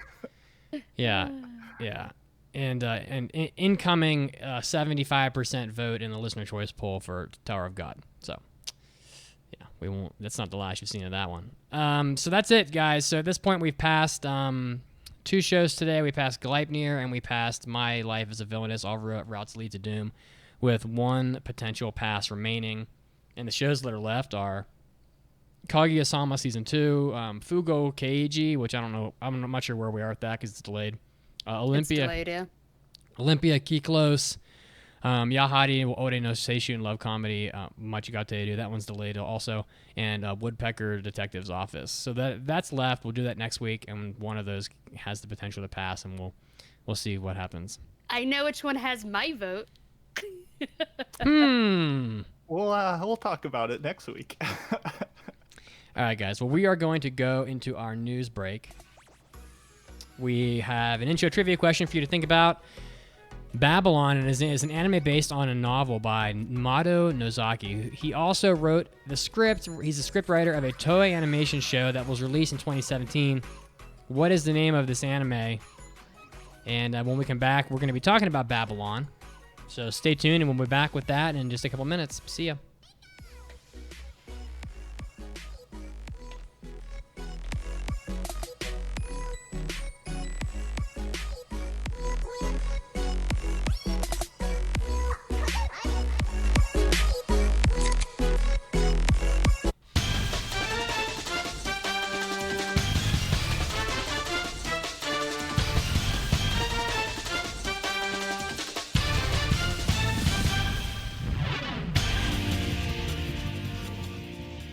Hey everybody, Mitsugi's back, and I'm bringing you another round of anime news. First up, the official website for Love and Art's surfing-themed project called Wave, with 2 exclamation marks, has revealed that it's going to be a 3-part theatrical anime that will debut in Japan this year, and the title is Wave Surfing Yappe. So for those of you that are fan of sports anime or fun, ocean or beach themed shows, I guess, it's going to be directed by Takaharu Ozaki, who worked on Girls Last Tour on Goblin Slayer, and he's going to be doing it at Asahi Productions. So this franchise also includes a radio program, various CDs, 4-panel manga in English and Japanese, and an upcoming smartphone game. So there's quite a lot going on around this Wave project, and if you go online, you can see some pretty snappy character designs and artwork for both the characters and their surfboards. Some of them have sort of a JoJo's Bizarre Adventure vibe to them. So if you're into that kind of thing, check out Wave online. Next up, Paramount and Hasbro are developing a sequel to the Transformers franchise by creating an animated film. It's going to be directed by Josh Cooley, who worked on Toy Story 4, and Andrew Barrer and Gabriel Ferrari of Ant-Man and the Wasp wrote the script. And the film's reportedly going to center on the relationship between Optimus Prime and Megatron, and will take place on Cybertron, which is the planet that is, shared between the Autobots and the Decepticons.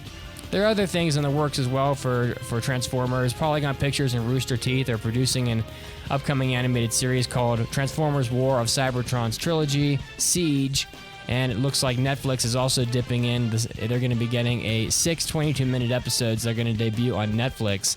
So lots of stuff going on in the Transformers universe, and if you're a fan of this, look out online. Maybe you could probably read more, as it was reported by the Hollywood Reporter.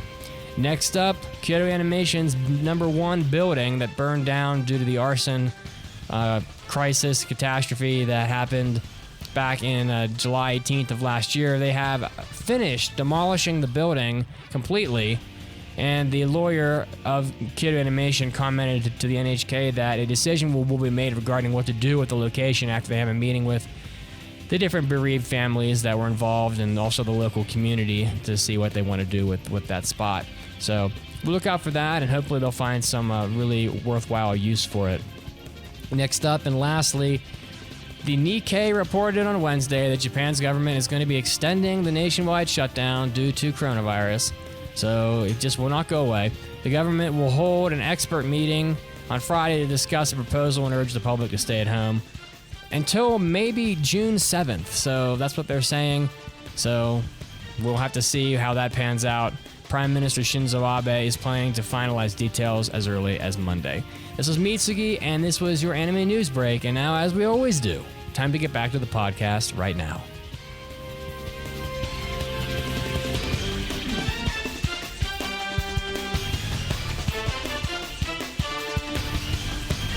Mandi, I've got a great idea.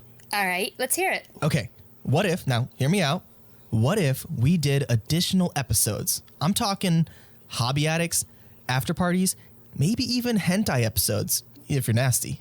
Well, I mean, we already do all of those. Hold on, what? Yeah, we've been doing that for like years. How did I not know about this? You've been in like a ton of those episodes. Come on, Mandel. My name is Mandi. Okay, Medward. You know I don't pay attention to things like that. Like yourself speaking? Huh? Well, I'm glad now we're making millions off these extra episodes. Actually, they're only like a couple bucks a month. Wait, what? Yeah, if you go to aapodcast.com/join, you can sign up to get access to all of our extra podcast goodness for just a few bucks a month. Whoa, that is a steal. All right, so where do I go to sign up? I just told you. aapodcast.com/join. And besides, you're in those episodes. Huh? Just go to aapodcast.com/join already. この番組は JList.com の提供でお送りします。And now, great moments in Anime Addicts Anonymous History. For the first time ever, I've gotten like trick-or-treaters this year. What kind of candy were you giving out, Mason? We gave out M&Ms, we gave out Reese's. We gave out Oh, Whoppers. Reese's. We gave out Whoppers. Kit Kats. So what are the kids going for though? Like when you hold the bucket out, what do they reach for first? Kids don't even know. They got masks on half the time. They're like, they can't even see. No, they can, man. Kids have like a radar. Sensing Reese cups. I'm moving the bowl so they don't get the Reese's cups. I'm like, no, that one's for me later, man. You can't take it. Nope. Yeah. You're like, you put them all at the bottom. You know what the dick move is? It's like you open the door, you assess how good the costume is, and then you reach for one of two bowls. If it's a good costume, it's like Reese cups and like, you know, the stuff people want. And if it's like, you know, if it's not, it's like teenagers with no costume on, they get Tootsie Rolls. Yeah, you give them Tootsie Rolls, give them black licorice. No, if they give me like the proper like trick or treat and like thank you, I'll be like, oh wait, you can have another one. Like I'll give them extra. Except there was like these two kids, so they were like trick or treat, gave them the candy. They were like, thank you. I'm like, oh, you know what? You guys can have one more. And the older kid was like, oh, my mom would love these, and he picked like one. And the other one says, so cute. The other one just like says, I ain't greedy, and just ran away. That's hilarious. That's great. It was awesome. Little kids. And then I just chased them. I'm like, you take the candy, and I was shoving it. You're throwing it at them. You grab them, you stuff it. You're stuffing it in their underpants. I don't want this. I don't want this.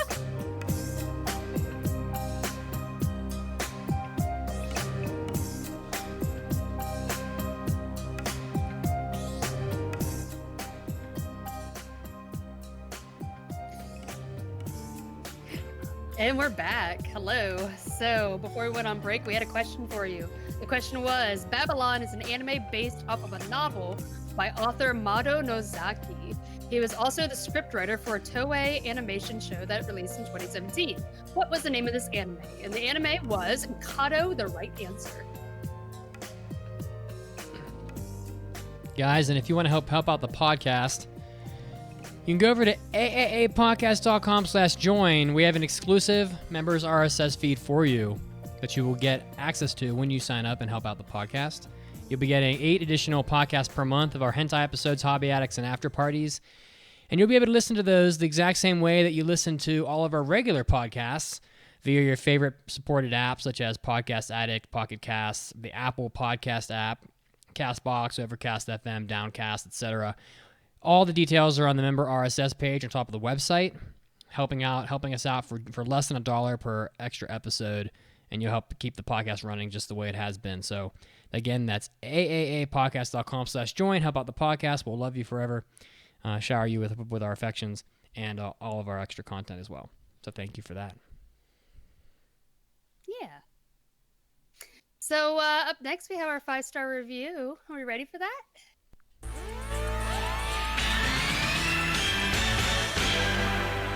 It's time for iTunes review. Sorry, I was watching ferrets just scamper across my screen back and forth. They've been doing it for like the past 5 minutes. I was trying to see what they were getting into. But yeah, so if you'd like to leave us an iTunes review, head on over to iTunes under AAA Podcast or Anime Addicts Anonymous Podcast and leave us a review and let us know what you think. If we can improve anything, or if you'd love us, please drop us a 5-star so we can just stay up on the top. But this one is from DDFW93.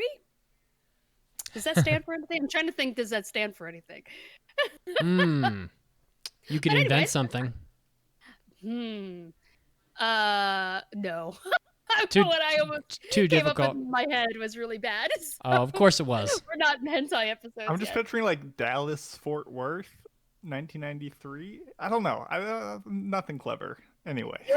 Dallying, ferrets, walking. That's my life right now. Exactly. This person said, started listening in December when I started my new job driving trucks for 12 hours a day, and I'm so happy I found AAA. Besides keeping me up to date on anime and entertained while driving, you guys keep me alert as well. Thank you. Keep up the awesome work. BRR Inks? BR Rinks? Can you roll your R's? Brinks. There you go. Well, thank you so much. My brother's actually a truck driver too, and he's just constantly all over the States. So I'm happy that we gave you something to keep you entertained and awake. And alive. Yeah. So thank you so much. Guys, we're also very low. We're also very low on 5-star reviews. So if you would like to, if you've been kind of, saying, "Oh, someday I'll write a review," this will be the time. So if you head over to iTunes, write us a 5-star review. You'll help keep this, I don't even know, 300 episodes straight and alive in a row without not having a 5-star review to read. So that would really be great. So head over to iTunes and keep the streak alive with a 5-star review. We really appreciate it. And now the moment you've all been waiting for. When you're trapped inside with COVID and you're about to make your 9th trip to the fridge to see what food you have, just read an iTunes review and then go check it out to reward yourself. But yes, as Mitz mentioned, it is time for our review of Babylon. This was passed by Enzo in episode 494, and you can watch it on Amazon. Where is Enzo? He's doing laundry. Doing laundry right now. Shame.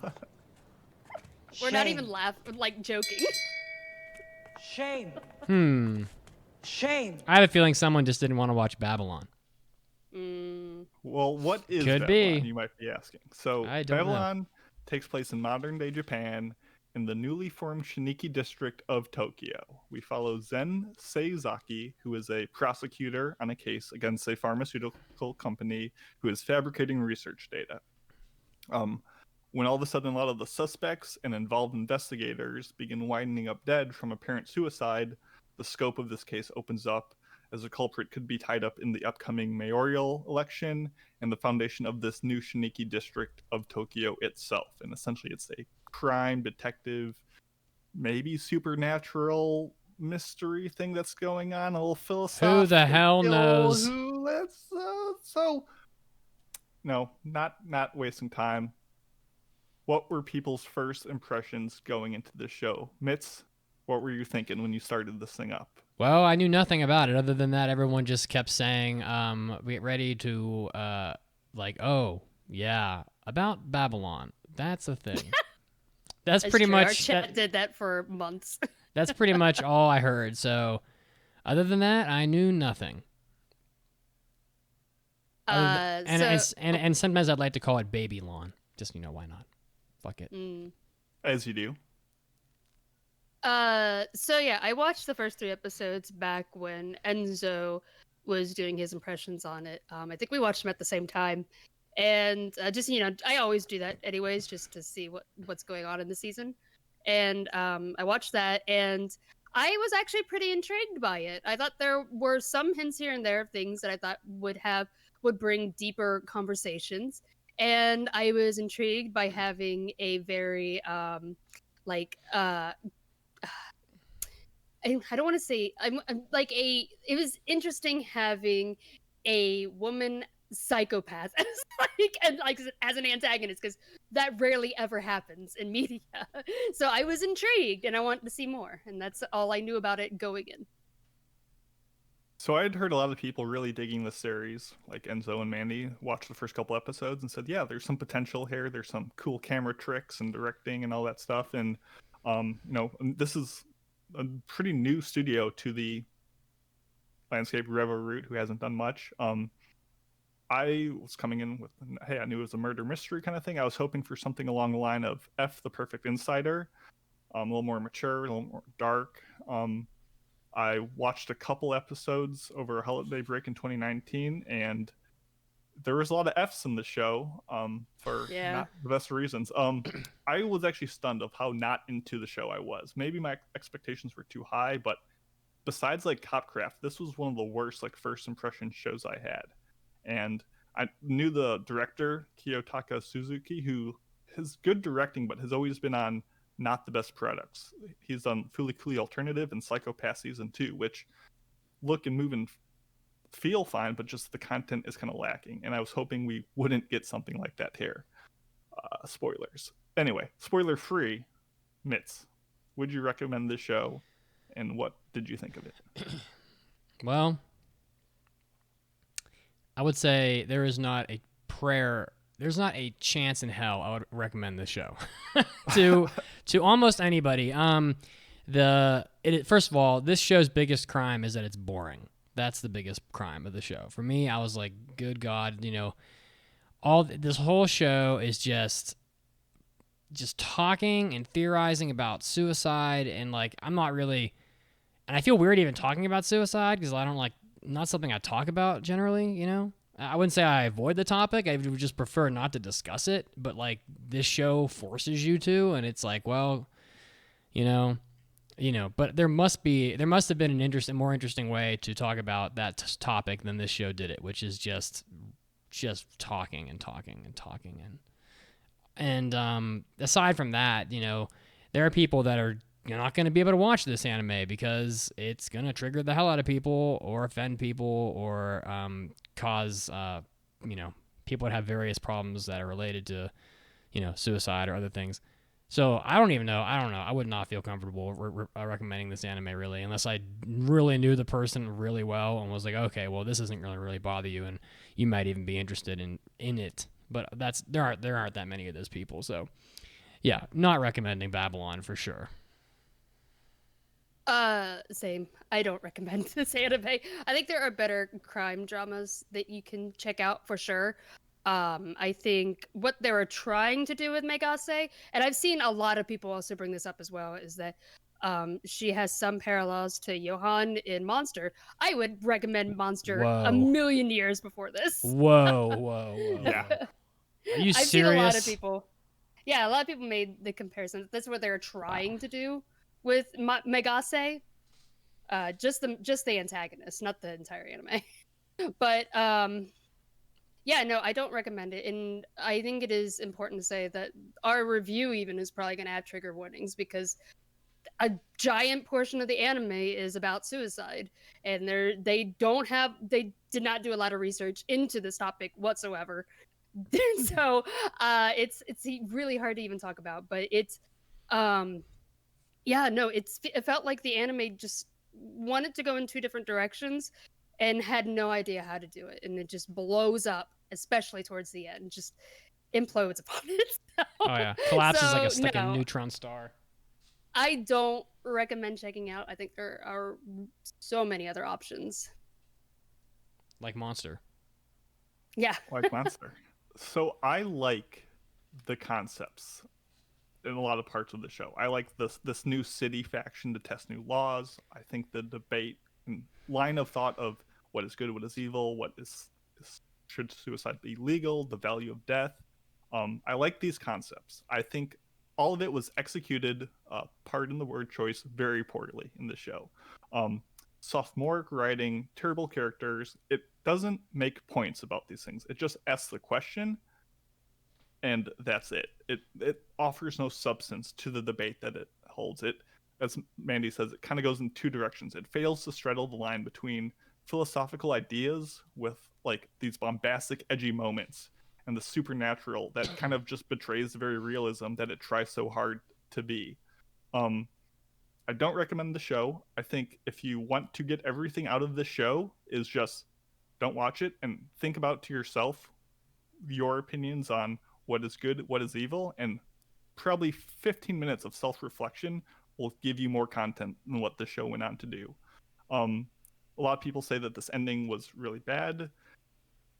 They're in like a superposition of being right and wrong. They're not wrong because the ending of the show was terrible, but a lot of leading up to it didn't help. And its failure isn't solely in the ending of the show.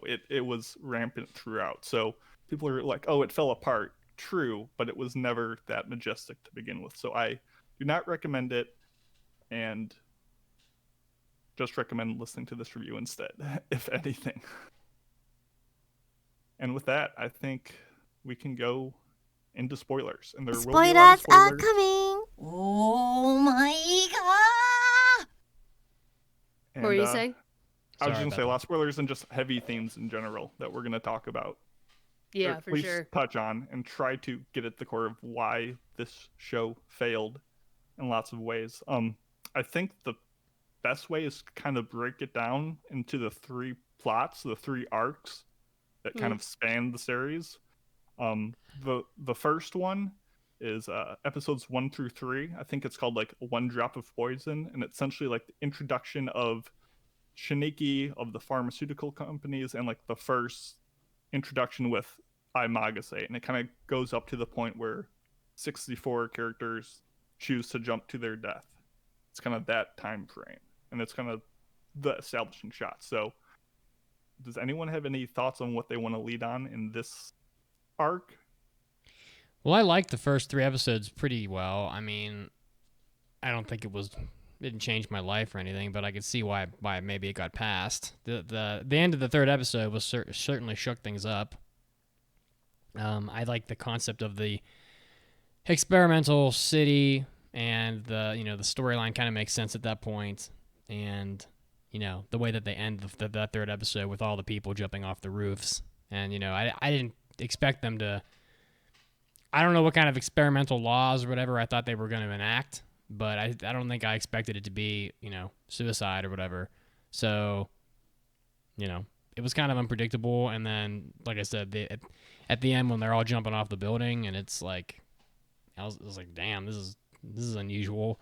So, but I could see how Enzo might have been intrigued by it back then. I can't remember what his exact comments were because that was a while ago. But yeah, I just think that I think it all went downhill from there. It went from that to being just this just boring police detective thing to being just like totally off the fucking rails in the last 3 episodes. So yeah, pretty much it. In the first 3 episodes, I was intrigued by Magase because I thought, oh, it's so rare that we ever get like a very deadly woman as an antagonist in an anime. It's not very often that we get like she is the textbook example of a psychopath. Yeah. And that was intriguing to me, but it was very obvious by the end of the 3rd episode, and that's where I started to be a little bit cautious with this because when they brought up F stands for female and the name of it is Babylon, I was like, okay, I see where you're going with this. It's about the horror Babylon. I was like, oh no. Yeah. So I was just so cautious after that, but I was still intrigued because I think it is interesting bringing up the topic of did they bring up the in the first 3 episodes was the topic of should suicide be legal? Wasn't that then yet, was it? There wasn't debate. There was the video speech by the mayor who's saying like mankind had like grabbed the age of fire many years ago, and this is our new fire. We shouldn't be scared of it. Suicide will give us the next step in advancement and evolution, and suicide is how we will progress as a society. It's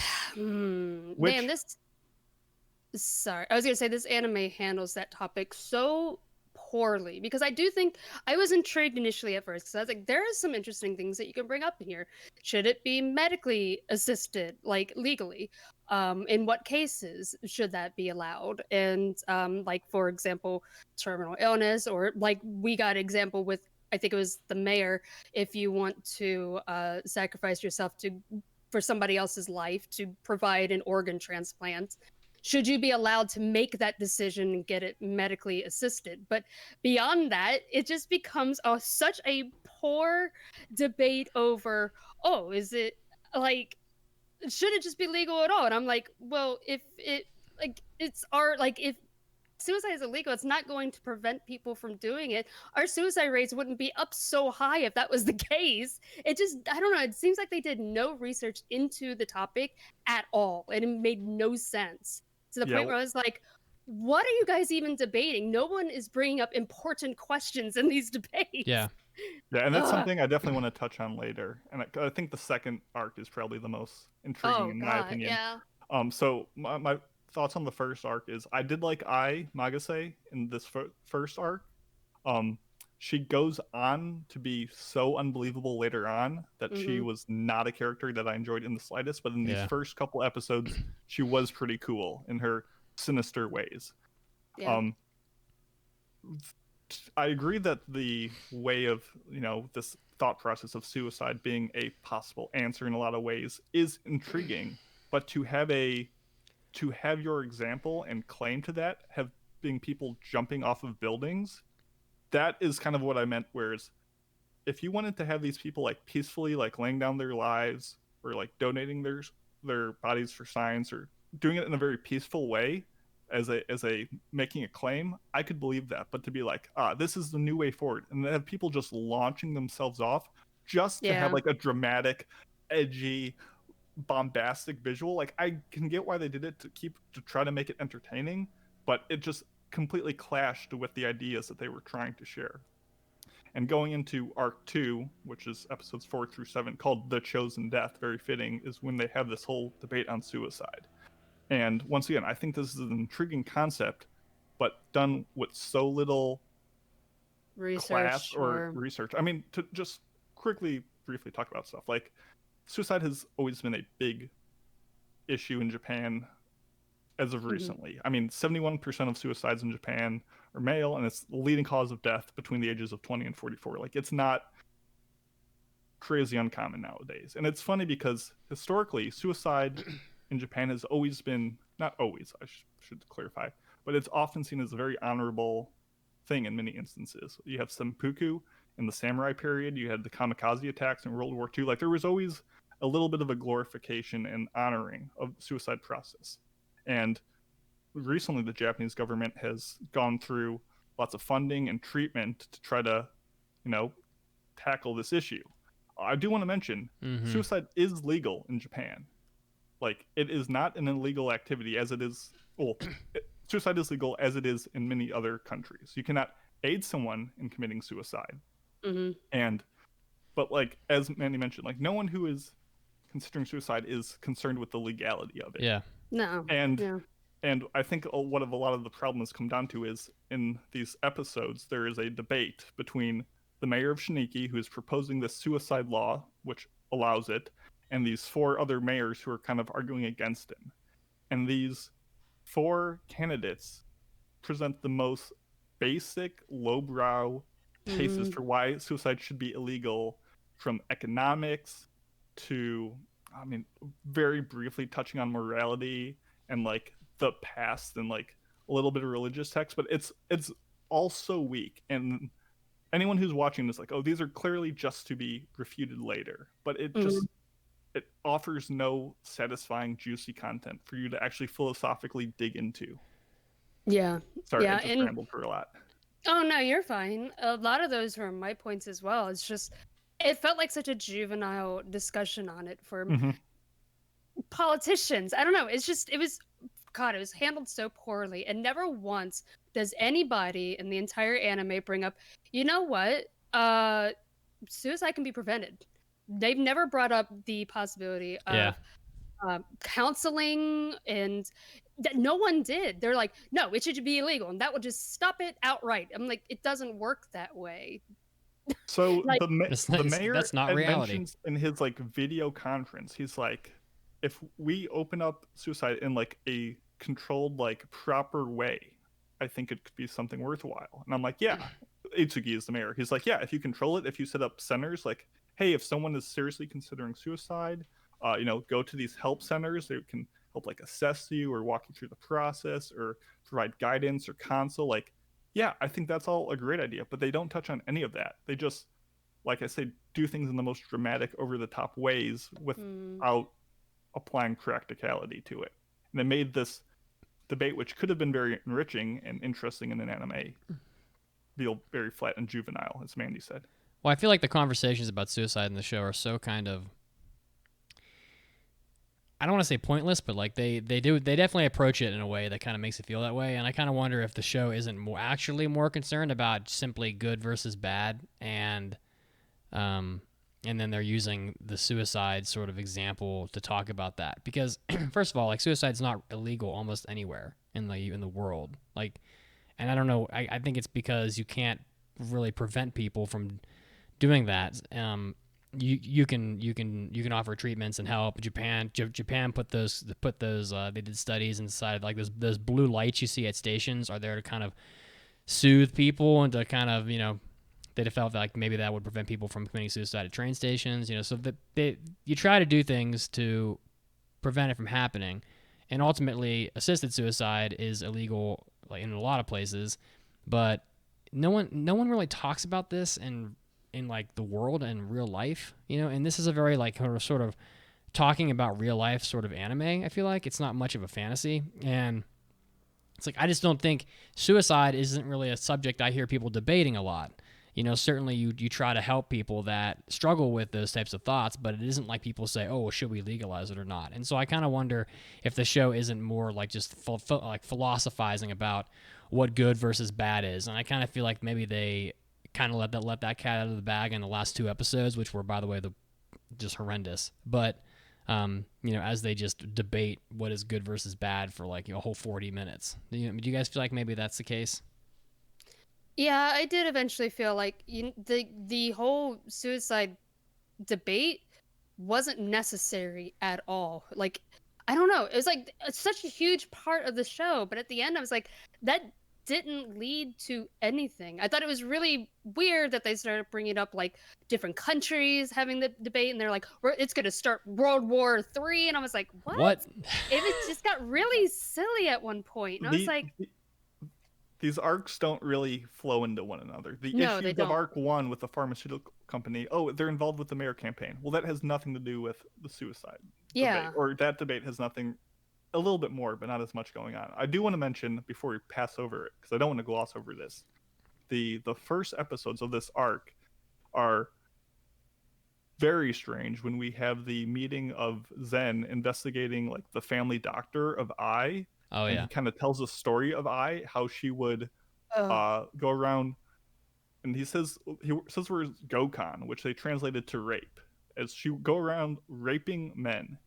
And I was so like, okay, Gokon is probably not, it probably means something else. There's probably some like translation where it means no, it means rape. And to have that be the word that they use was so I hated inappropriate and odd and just strange. And it started down the path of leading into the supernatural elements of the show, which, if you're trying to be realistic and philosophical, supernatural is not how you lend credibility, especially in the way that they did it. And it was not great. And after that, I was more engaged with the show, but the first 5 episodes of the show were rough. Well, I actually found that, I mean, the rape thing aside, I actually found that conversation kind of intriguing, because I was like, what are they trying to do with this character?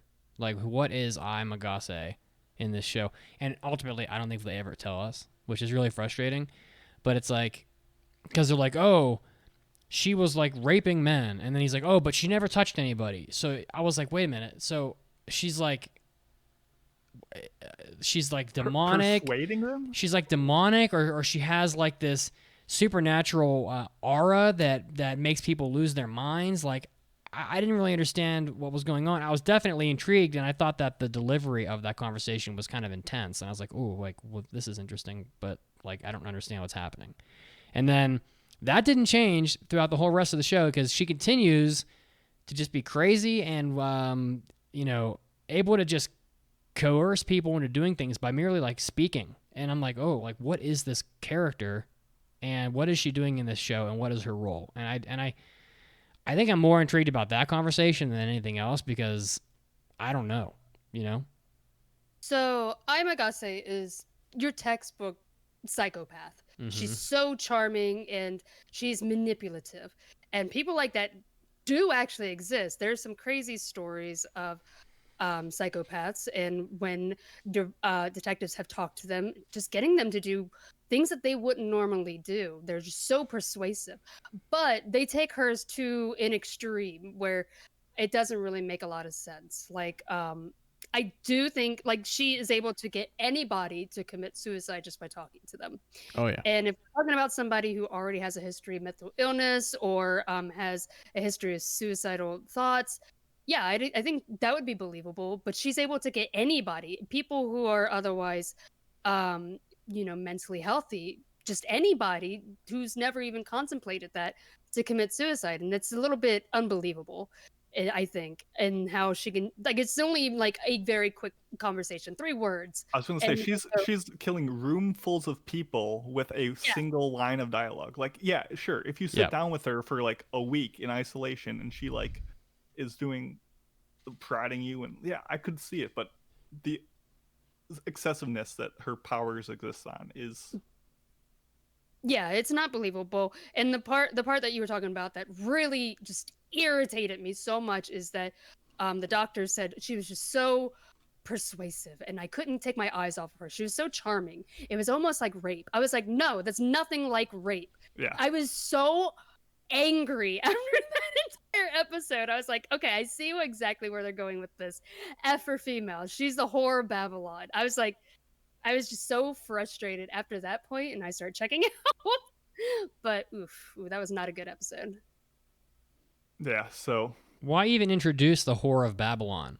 I mean, that's taking a biblical, supernatural, like mythological, whatever you want to call it, like, you know, tale of a person. That's like saying, I can't think of a good example right now, but like that's like saying some god or some demonic being, you know, from hell is like on the earth doing things. Like in a show that doesn't feel like. I figured I was. I figured I would have been the incarnate of Satan or whatever religious power possessed the evil, writing it on the seven-headed beast, which are the seven cities that like pass the suicide law. Like I think that's what it was alluding to, and it explains why she'd be able to do this, but it doesn't explain why she needed to be able to do this for the show to make any meaningful points. I don't understand. It was almost like it's almost like they said, wow, you know, remember that opening line in Monster where they talk about the beast with the 7 heads and on the heads were 7 crowns and blah, blah, blah. That sounds really cool. Like, let's just stuff this in here because it sounds neat. Because, I mean, otherwise, like, does she even, I feel like you could lift her out of this show and the show's the same. Yeah, it's still just she a show about no philosophy. She kills a lot. There's a lot of characters in this show that are just there to die. And there's one who is grotesquely chopped up by Ai, fittingly, actually really well done, to food at the same time. That was actually kind of well done. But when she's chopping up this lady and forcing Zen to like confront his notion of good or bad, she offers no philosophical claims. She just says, think about it. Think what's good or bad. And that's it. There's no more depth to her personality than that. She's just a force of evil to have Zen confront what is good and what is evil on very nebulous basic terms that is unfulfilling. I do think it's a little, I'm so back and forth on this because I do think she definitely doesn't have any depth whatsoever to her. She is just evil, but also in a way I'm also kind of like, there are people who are just evil, who don't have a background. They're just terrible people. And that actually exists. And I feel like it's starting to get rarer for us to get characters like that. I don't know. It is kind of intriguing. I think Megase, I wish that they would have given her more attention. I would rather have the anime be about her and let the whole suicide part out. All of the debates were just so awful. But I feel like if they could have given her a little bit more to her story, I probably would have been more interested in it. Because I think she's the only thing that I was like even remotely interested in this entire anime. I don't know. If we don't have any further gripes on the second arc, we can move to the third arc, which is episodes 8 through 12. It's called Twisted World, which begins with the backstory of President Alexander W. Wood. That's United States president. Very funny that his online name is Aw as his initials. That was and he's kind of cute. And can I just say, as a 10-year veteran of Ultima, actually probably more than that, as a 10+ year veteran of Ultima Online, that 100% was Ultima Online that they were showing for sure, 100%. Oh yeah, great game. All of a sudden the is it a year into the future, just a couple months? I'm not too sure, but since the last arc, a couple cities have adopted this, suicide legal bill.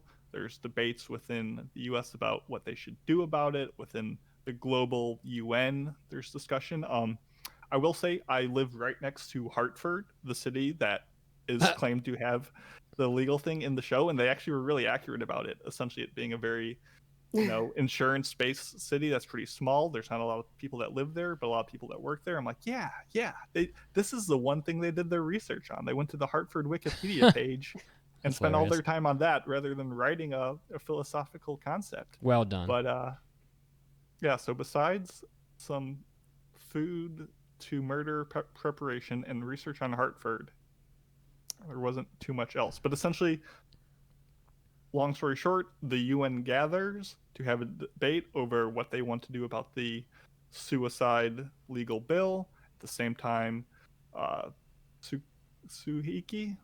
Itsuki has a kind of his own gathering for the suicide bill, and they kind of debate what it means to be good or bad. And we have leaders of countries trying to philosophize for 40 minutes, as Mitt said. Oh my god. What did we think about all this? It's fucking interminable. I mean, Jesus. I was like, he's like, you know what? Suicide is such a difficult, like, complicated topic. Let's make it simpler. Let's talk about something really fundamental. And then one guy's like, are you insulting my intelligence? And he's like, let's talk about what does good versus evil mean? And I'm sitting there walking back from 7-Eleven, watching this on, like, while I'm walking, thinking, that shit's even more complicated than what you fucking were talking about before, you idiot. And then all the goddamn heads floating around in space, like at the end. They literally took this anime and made it into like a clip art snapshot slideshow with just people talking about nonsense. Like, I felt like I was watching a Zoom meeting for college about, like, you know, ethics or some bullshit. And I got to admit, I skipped through some of that because I was like, I'm not watching this shit. It was fucking awful. I was a little confused why they were bringing up the topic of good and evil in a debate about suicide anyways. I don't know. They needed to align their nations towards the goal, and that is the long-term thing that would have unified them. Hand wave, wink, wink, shrug, shrug. I mean, I don't think we need to go deep into their discussion. I don't think it had anything of breadth. No. Essentially, they came to, if it continues, it's good. If it ends, it's bad. Mai essentially convinces people to kill themselves, and essentially, I mean, we don't need to spoil anything, but we get the standoff between the president and Zen, who has come to the U.S. as a bodyguard investigator as well. After the president is convinced by Mai over the phone to presumably kill himself, and we get a dramatic semi-conclusion. I can appreciate the build-up to the scene and what Zen must have been thinking about. But the question of why and how and, like, just the absurdity of it all definitely outweighed the emotions and line of thought that the show was trying to convey. So it was kind of executed fine, but it was just unnecessary and obtuse. Well, I don't know. I mean, you end up with this scene where the president talks down that girl from the building or whatever. And I thought she was gonna jump. I thought she was gonna jump, and he was gonna be like, "Now you're responsible," blah blah blah. But that didn't happen. And then, so they clearly arrive at, yes, so it's like, to continue is good, to end is bad. That's how they phrase it. And then he hears like 4 words from her through an earpiece, and he's like running up to the roof to kill himself. I'm like, what the fuck is going on?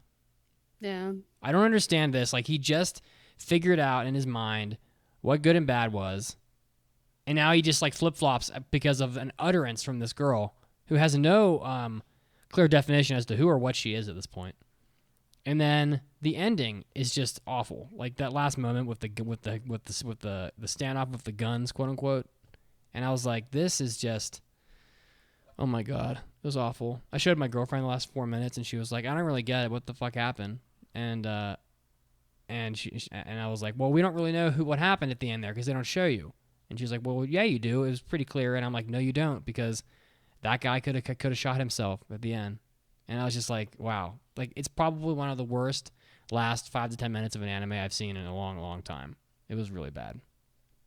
And so unsatisfying after you watch something for 4 hours to get that as the ending.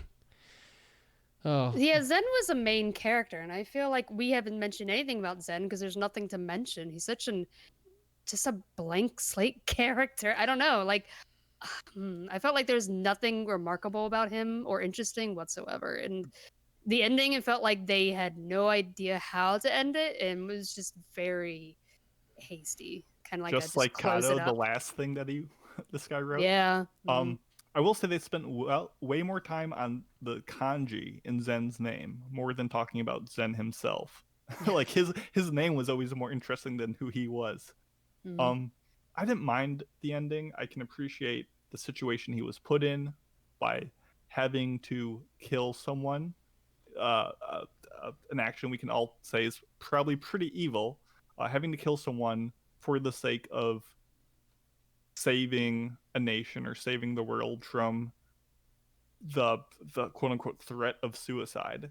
So I can appreciate the situation he was in, but the show's constant refusal to answer any questions that we cared about just made it fall flat. And I think the art and the animation of the show were fine. I think they served the purpose well. Like the production was solid. The music I thought was well done. There's a lot of these jazzy piano and drum bits that were excellent. Like Reveroot as a studio, I think delivered a pretty polished product, but just everything this product said was weak.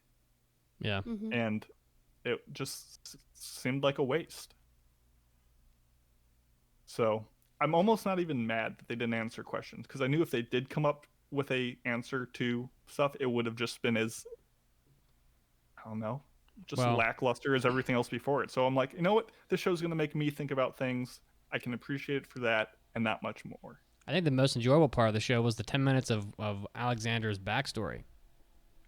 You know? I was like, oh. How to find a 3.14 QT wife online. Yeah, how to find this, like, smoking hot cutie.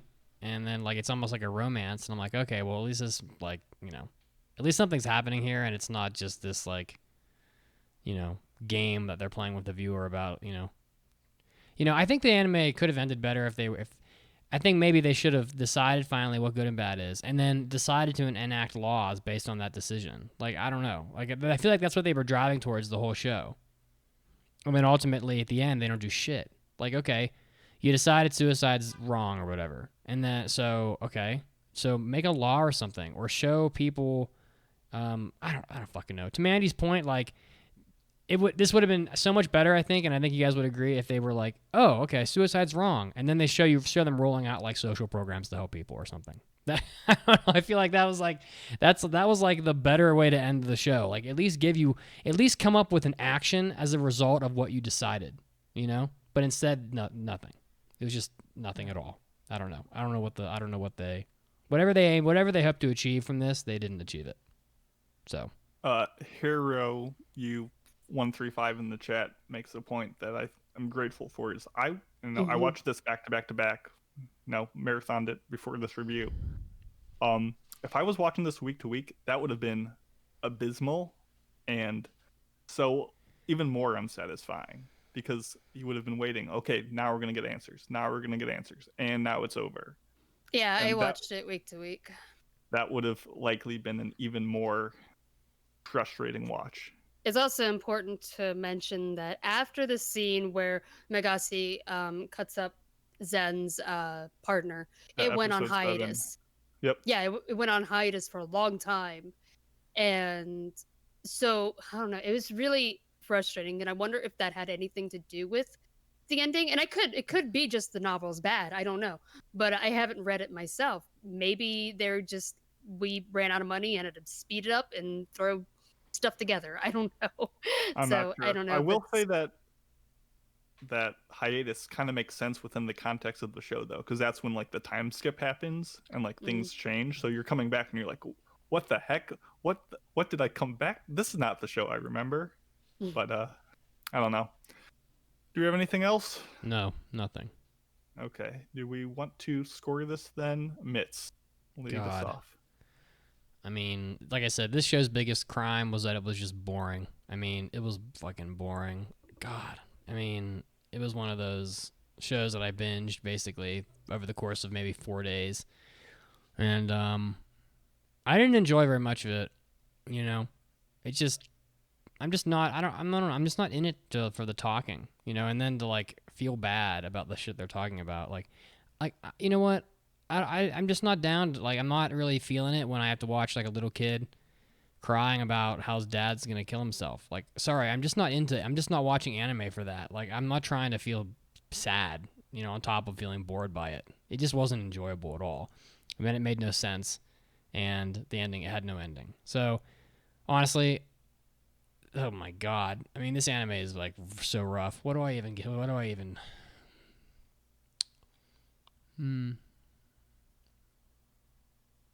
I don't even know. I'll give it one and a half floating heads in space out of 5 that I honestly kind of skipped through with my finger until the background stopped being like stars and constellations and started being like things again. Actually, it made sense.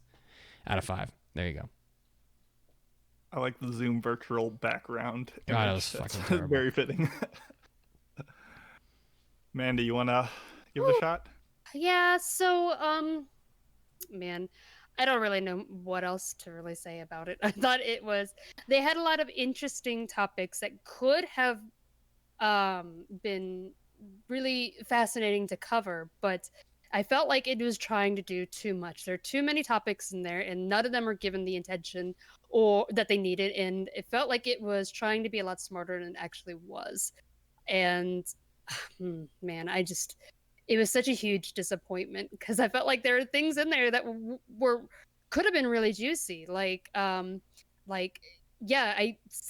is a very difficult topic to bring up, but I felt like it would have been interesting to bring up, like, what about in the case of terminal illness? Or nobody brought up. It was the perfect place to bring up topics on mental health and getting help through that, and no one. It just never did. It just felt like, I don't know, like a bunch of, it's just very juvenile debates that I felt like it just needed more attention to that. And I thought was intriguing, but then it just, I don't know, everything just fell through the floor at one point.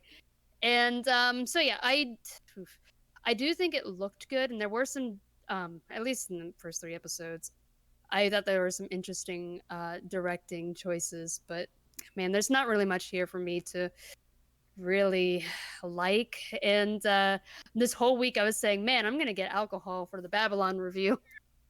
That didn't happen. I feel like I would have given a much higher score though if I did.